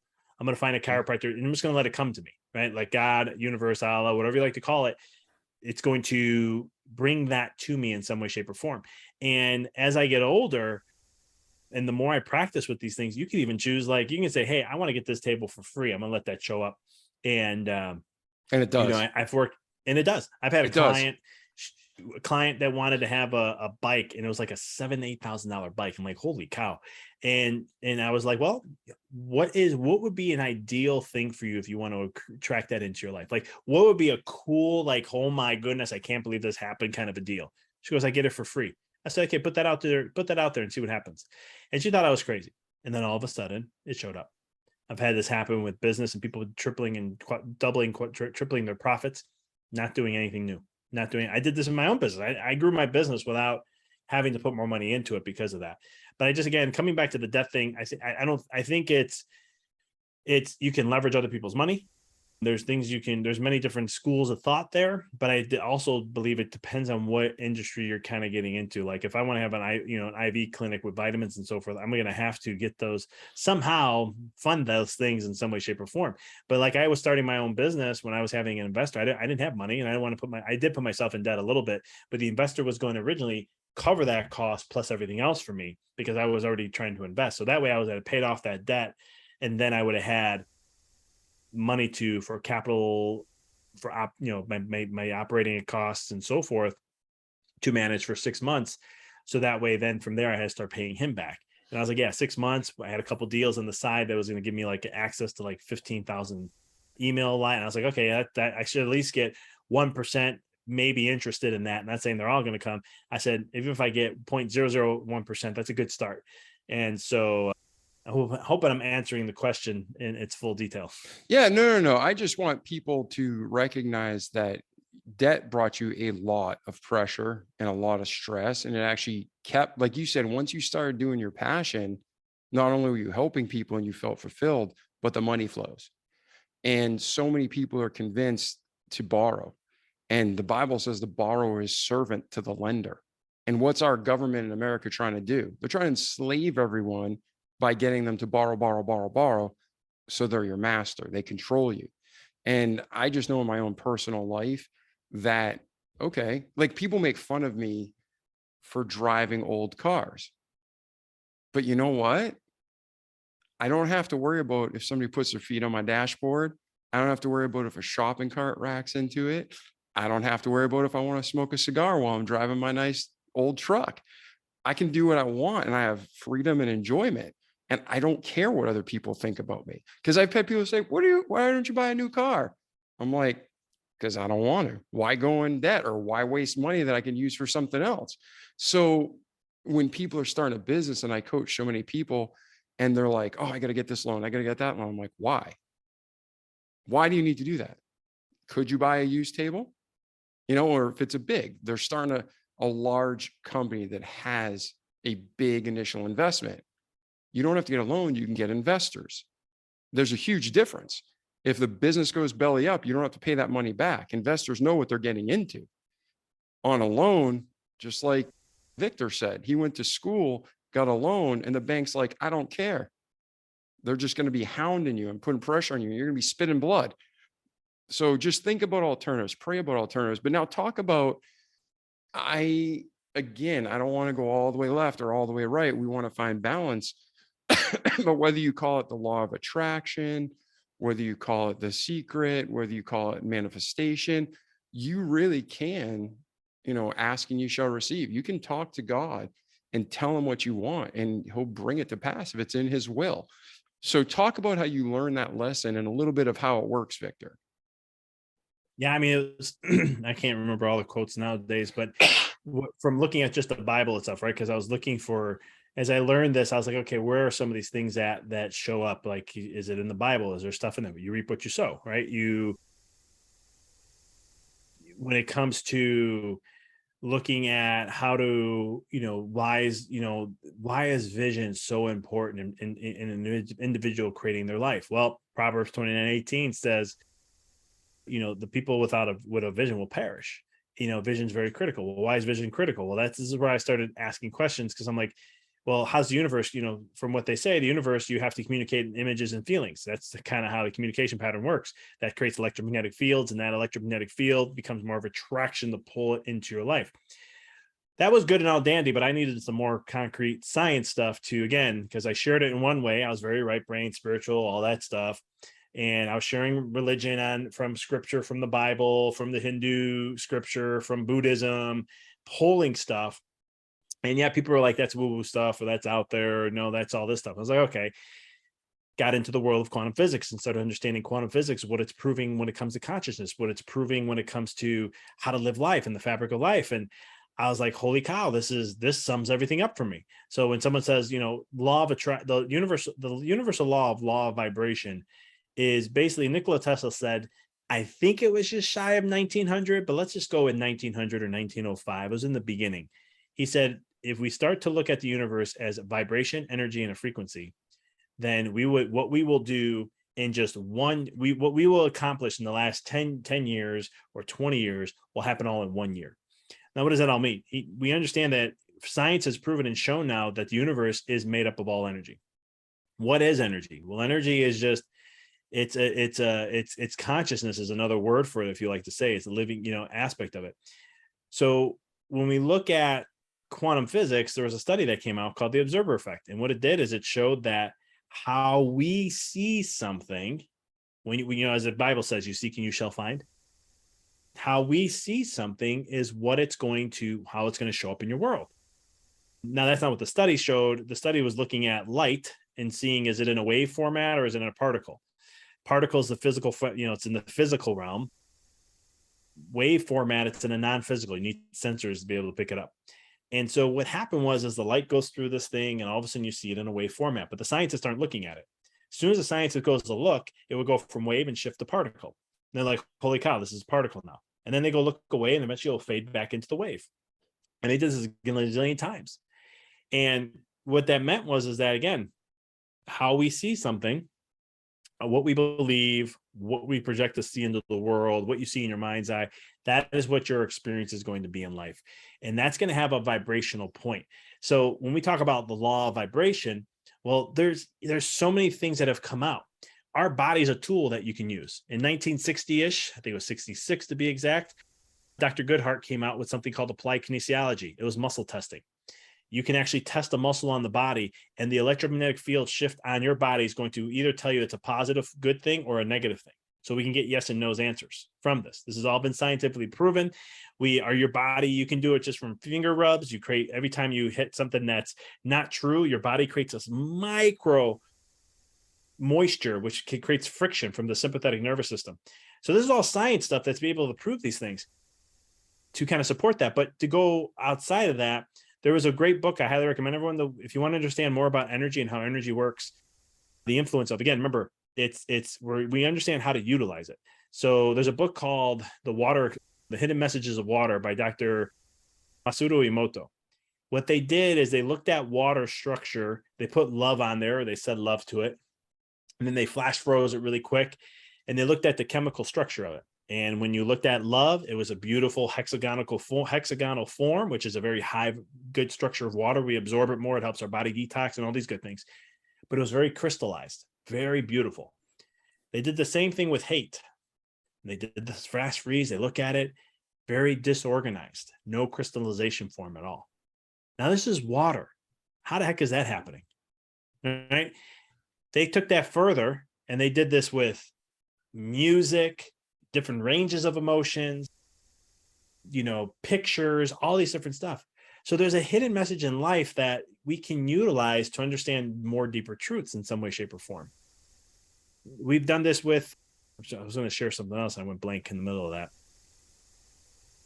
with proving it. But anyhow, so looking at that perspective, this is where, again, coming back to the law of vibration. The law of vibration states wherever you are at vibrating at is the only experience you can have at that moment. And so here is water changing its chemical structure in the midst of what we project to it. Imagine what a thought does, because a thought, we have proven now, we know that a thought is actually, it's non-physical. We know that, but we also know that it has it's electrical in its science form. When you add a thought and you tie an emotion to it, now you've created an electromagnetic field. We're able to prove this. And they could do this with special scans on the brain and so forth to, look at what fires up and so forth in this process. So now all of a sudden we know that when we have a thought, we tie an emotion to it, you're creating an electromagnetic field. Electromagnetic fields are vibration. It's a scientific term for vibration. And that vibration creates a certain aspect, a certain thing. And this is why from just water, they've done experiments with plants. They took a plant, they put two plants next to each other, and there was kids that would show up and they would tell this one plant, I love you, I love you, I love you. I'm so happy you're here. I'm so blessed, all this. This is why prayer works, because when you have the right intention, prayer works. So they said love to this one plant. The other plant, they said, I hate you, wish you would die, all these other things. They fed it the same thing, the same soil, the same nutrition, the same everything. Everything was constant except that one difference. 4 days. The one plant that got love, vibrant. The one plant that didn't was wilting. They've done studies on this to go even further. Again, setting intention, the power of love, and so forth. Love overseeds nutrition for an infant baby. If an infant does not have nutrition, you can keep it skin to skin with a mom, with love and intention, all that stuff, and it helped them to survive. There was babies that were going to die, and they had a mom held skin to skin contact, and it gave them opportunity to live. I mean, that's how powerful love can be. And this is energy in its essence. So when we're going back to, again, law of vibration, these are things that are just, they're fields that exist that we create, we're emitting.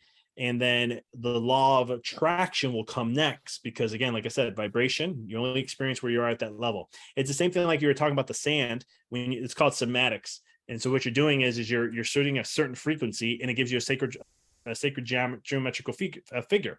Those are vibrations. Those are frequencies. Each frequency shows a different reality, a physical aspect that shows up. That's the same thing when it comes to this. So law of vibration leads to the law of attraction. That's going to attract into your life. It's going to pull into your life what you're vibrating at. And then manifestation only happens when it goes from non-physical to physical, when you actually are seeing in your life. Just like when they turn on that frequency, there's the vibration, law of attraction, sand's going to it's going to bind to a certain structure, right? And then when it's finally there, it's in the physical form, and that's what we can see there. I hope I kind of explained all that. I think you did an excellent job. And our listeners can obviously, we're going to get to the end. They can reach out to you. They can do more research on the topic. We got to be our own advocates. We got to, study to show thyself approved, the workman unto God, being not to be ashamed, rightly dividing the word of truth. And going back to love, love is the most powerful force. God is love. And when Jesus was here, what did he say? Top 2 commandments: love God, love thy neighbor as thyself. That's love. That's the frequency. That's the energy. That's what it's all about. So take us through the rest of your story, Victor. So now you're learning all this, you finished school, you're starting your business, you're going to the School of Hard Knocks on top of the School of Chiropractic Care. Bring us from there to today. Yeah. So after I hit my financial peak about 5-6 years in, I was burned out. Every 4 to 6 months, I was hitting burnout. But I thought when I hit that level of, financial success, I'd be fulfilled. And I was the opposite. I was not satisfied. I looked at my wife. She worked in the office with me, and I looked at her and I'm like, I don't know if I want to continue doing chiropractic. I mean, this is what it is. I feel like I'm always going uphill. And she's just like, for you to say that, that's kind of, I'm like, I know, for hearing that, for me, that's rare. And I was like, what if we do this? What if it's not that? What if it's just, we're not aligned with what our truth is? What if I'm not aligned to what I really want to do? So I took a really hard look at my office, and when her and I, because my wife ran the office, I was the chiropractor. I always joke, I'm like, my wife runs everything here. I'm just the chiropractor. She tells me what to do, and I just keep running around. But long story short, I really had to sit with myself, and I really did some deep soul seeking. And I was like, what really gets me excited? And so I remember, universal God will always provide. It'll show up in many ways. So I kept seeing things on pediatrics. And I was like, yeah, I remember when I was in chiropractic school, I was with the pediatric club. I was really excited, but something happened there that just really, the head person of it really kind of turned me off, and I just went away from it, and I never went back to it. And I was like, pediatrics, maybe I might be interested. And then I kept seeing stats of how sick our children are getting. I think 53, this is back then, 53% of children have some sort of chronic illness. And I was like, this, not on my watch. ADHD is on the rise. Autism will be 1 out of 2 by 2032. I was like, this isn't happening on my watch. If I can do anything, I'm going to shift there, because I was like, these kids, these moms need to understand. I was more looking at the moms, and I say moms just because eventually even in my office, 99% of the time I was working with moms when it came to kids. But I shifted my practice, and I said, if we're going to make this change and we're going to really stick to what's true for us in this office, we're going to have to let go of some patients because they just didn't fit the model. And so we took a 40% hit on purpose. And I got really purposeful. I stopped learning. I was reading 80 to 120 books a year. I was doing everything I was told to do in business. I was listening to podcasts. I was watching videos, doing workshops, reading all the time. And it was one of those things where I didn't listen to music, and I was just being so hyper-focused. So yeah, I got to my result, but at the same token, my marriage could have been way better. Not that we had problems, but we could have strengthened it by sure a lot. My health was on and off. I would have back issues showing up from time to time and whatnot. I mean, my mindset wasn't as sharp as I like it to be. I wasn't always in an upstep beat mood. And so all of a sudden I'm like, you know what? Forget everything I learned. I'm not going to continue learning at this moment. I'm going to let life, God, whatever you want to call it, it's going to guide me and pull me to what I need to learn. I'm going to let life teach me, and I'm going to use everything I know. Neuroscience, quantum physics, spiritual truths, all the stuff that I've studied all these years. I'm going to trust the process and just trust that. Here's what I know about universal laws, is that as long as I focus on my vibration, I just know I have a vision. And as long as I focus on my vibration, that vision will eventually come to me. And so I practiced that and did that. A year and a half later, in the first 6 months, I only had 5% patient volume of pediatrics. Pediatrics means age 0 to 17. And 6 months later, I'm at 48%. Did nothing new. Didn't change anything in the office. I didn't do anything. I just, my intention totally changed. So then I started to practice that. And at that point, 2017, 2018, I started to go, you know what? I'm tired of hearing the business model, because what we hear in business, you got to grind, you got to hustle, you got to put in the sweat equity, you have to sacrifice your time, health, love, and family. You have to put in hard work. You have to put all this hard effort. And I was just like, this is backwards to how nature works. It's backwards to how the body works. That's for sure. And even parts of how the universe works, even from the physical or from the physical side. And so I was like, I'm like, I want to look into helping entrepreneurs create their dream life effortlessly. Because I did that. I never, from that moment on, when I made that shift in my life, I never had to worry about my business ever again. I didn't have to worry about the next thing I had to do. What is the next process? Because I'm not saying it was all just, I never had a negative year ever, or like 1 year less than the other. But one of the things I was always like, man, what's the next thing I got to focus on? How do I keep this momentum going? And instead I sat back and was like, it's going to come to me.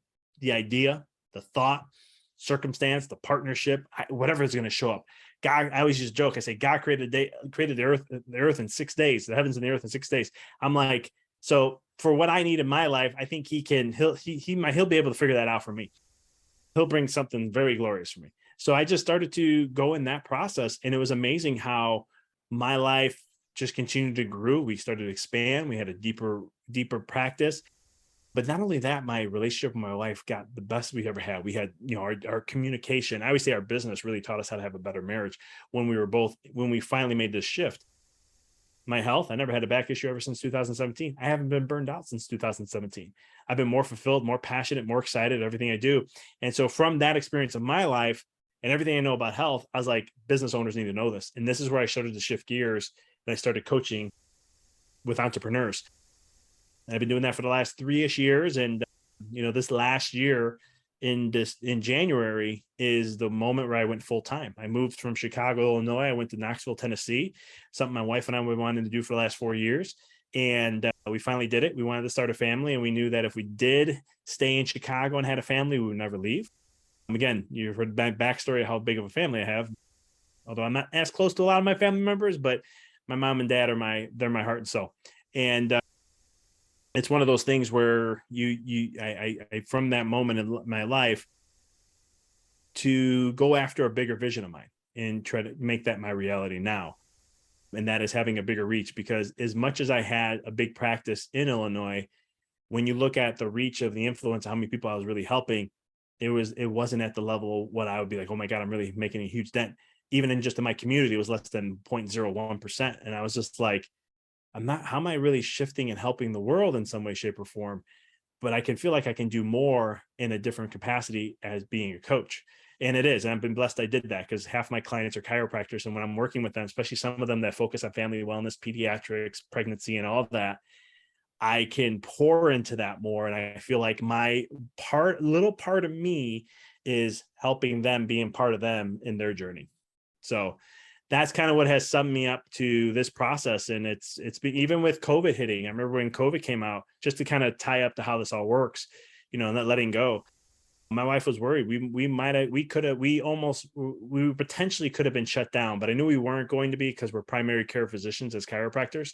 And so when it happened, the lockdowns came in Chicago, our business for that first month took a 40% hit. And I looked at my wife and I'm like, we're good. Everything's going to be fine. It's all going to work out. All of a sudden, so-and-so referred something to where I was like, it was a program on Facebook ads. And I'm like, I've never done Facebook ads, but might as well do them. People need help right now. We really looked at why we would do them. But anyhow, long story short, 3 months later, we broke records in our office. And again, my wife was always like, you're so calm about this. And I'm like, it's going to be perfectly fine. Like, everything's going to work out the way we wanted it to. Just got to sit back, be patient, and trust the process. Nice. So that kind of bled into the next section. We transitioned from where you are today into from your past to where you are today and where you're heading. Before we move into where you are exactly today, where you're heading, how can our listeners get a hold of you? Any special offers you want to put out there? Is there anything between your birth and today, Victor, that we missed, or are we ready to move forward? I think we're ready to move forward. I'm trying to think if there was anything else.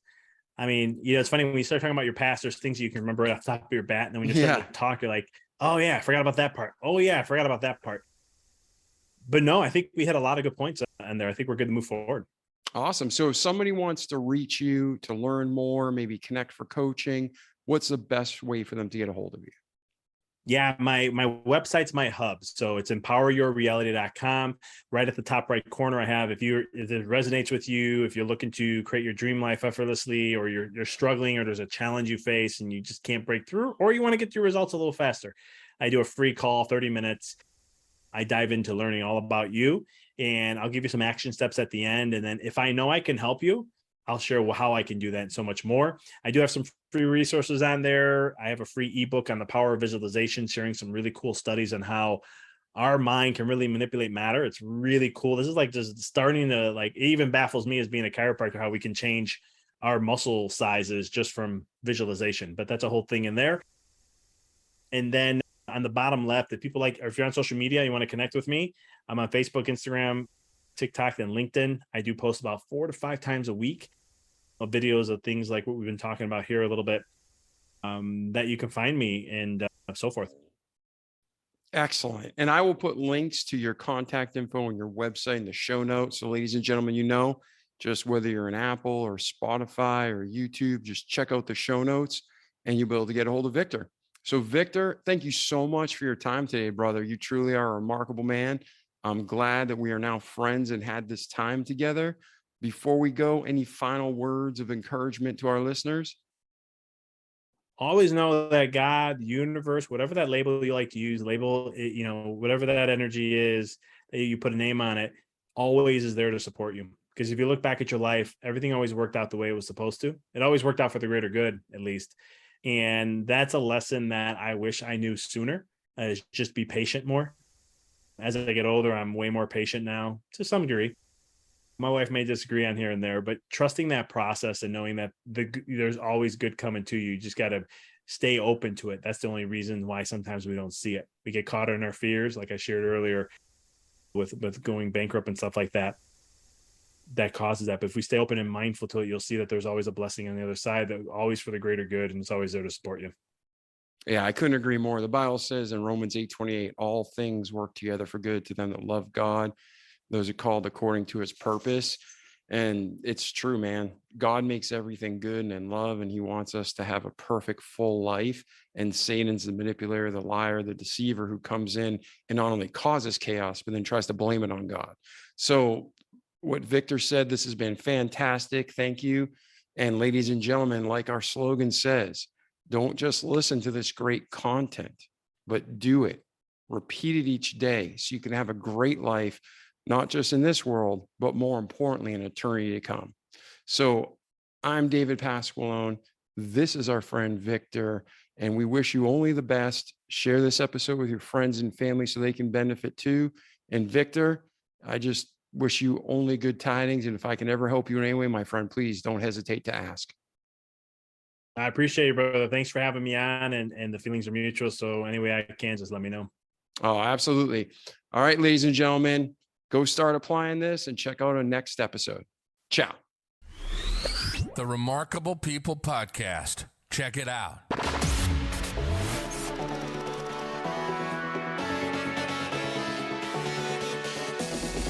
The Remarkable People Podcast. Listen, do, repeat for life.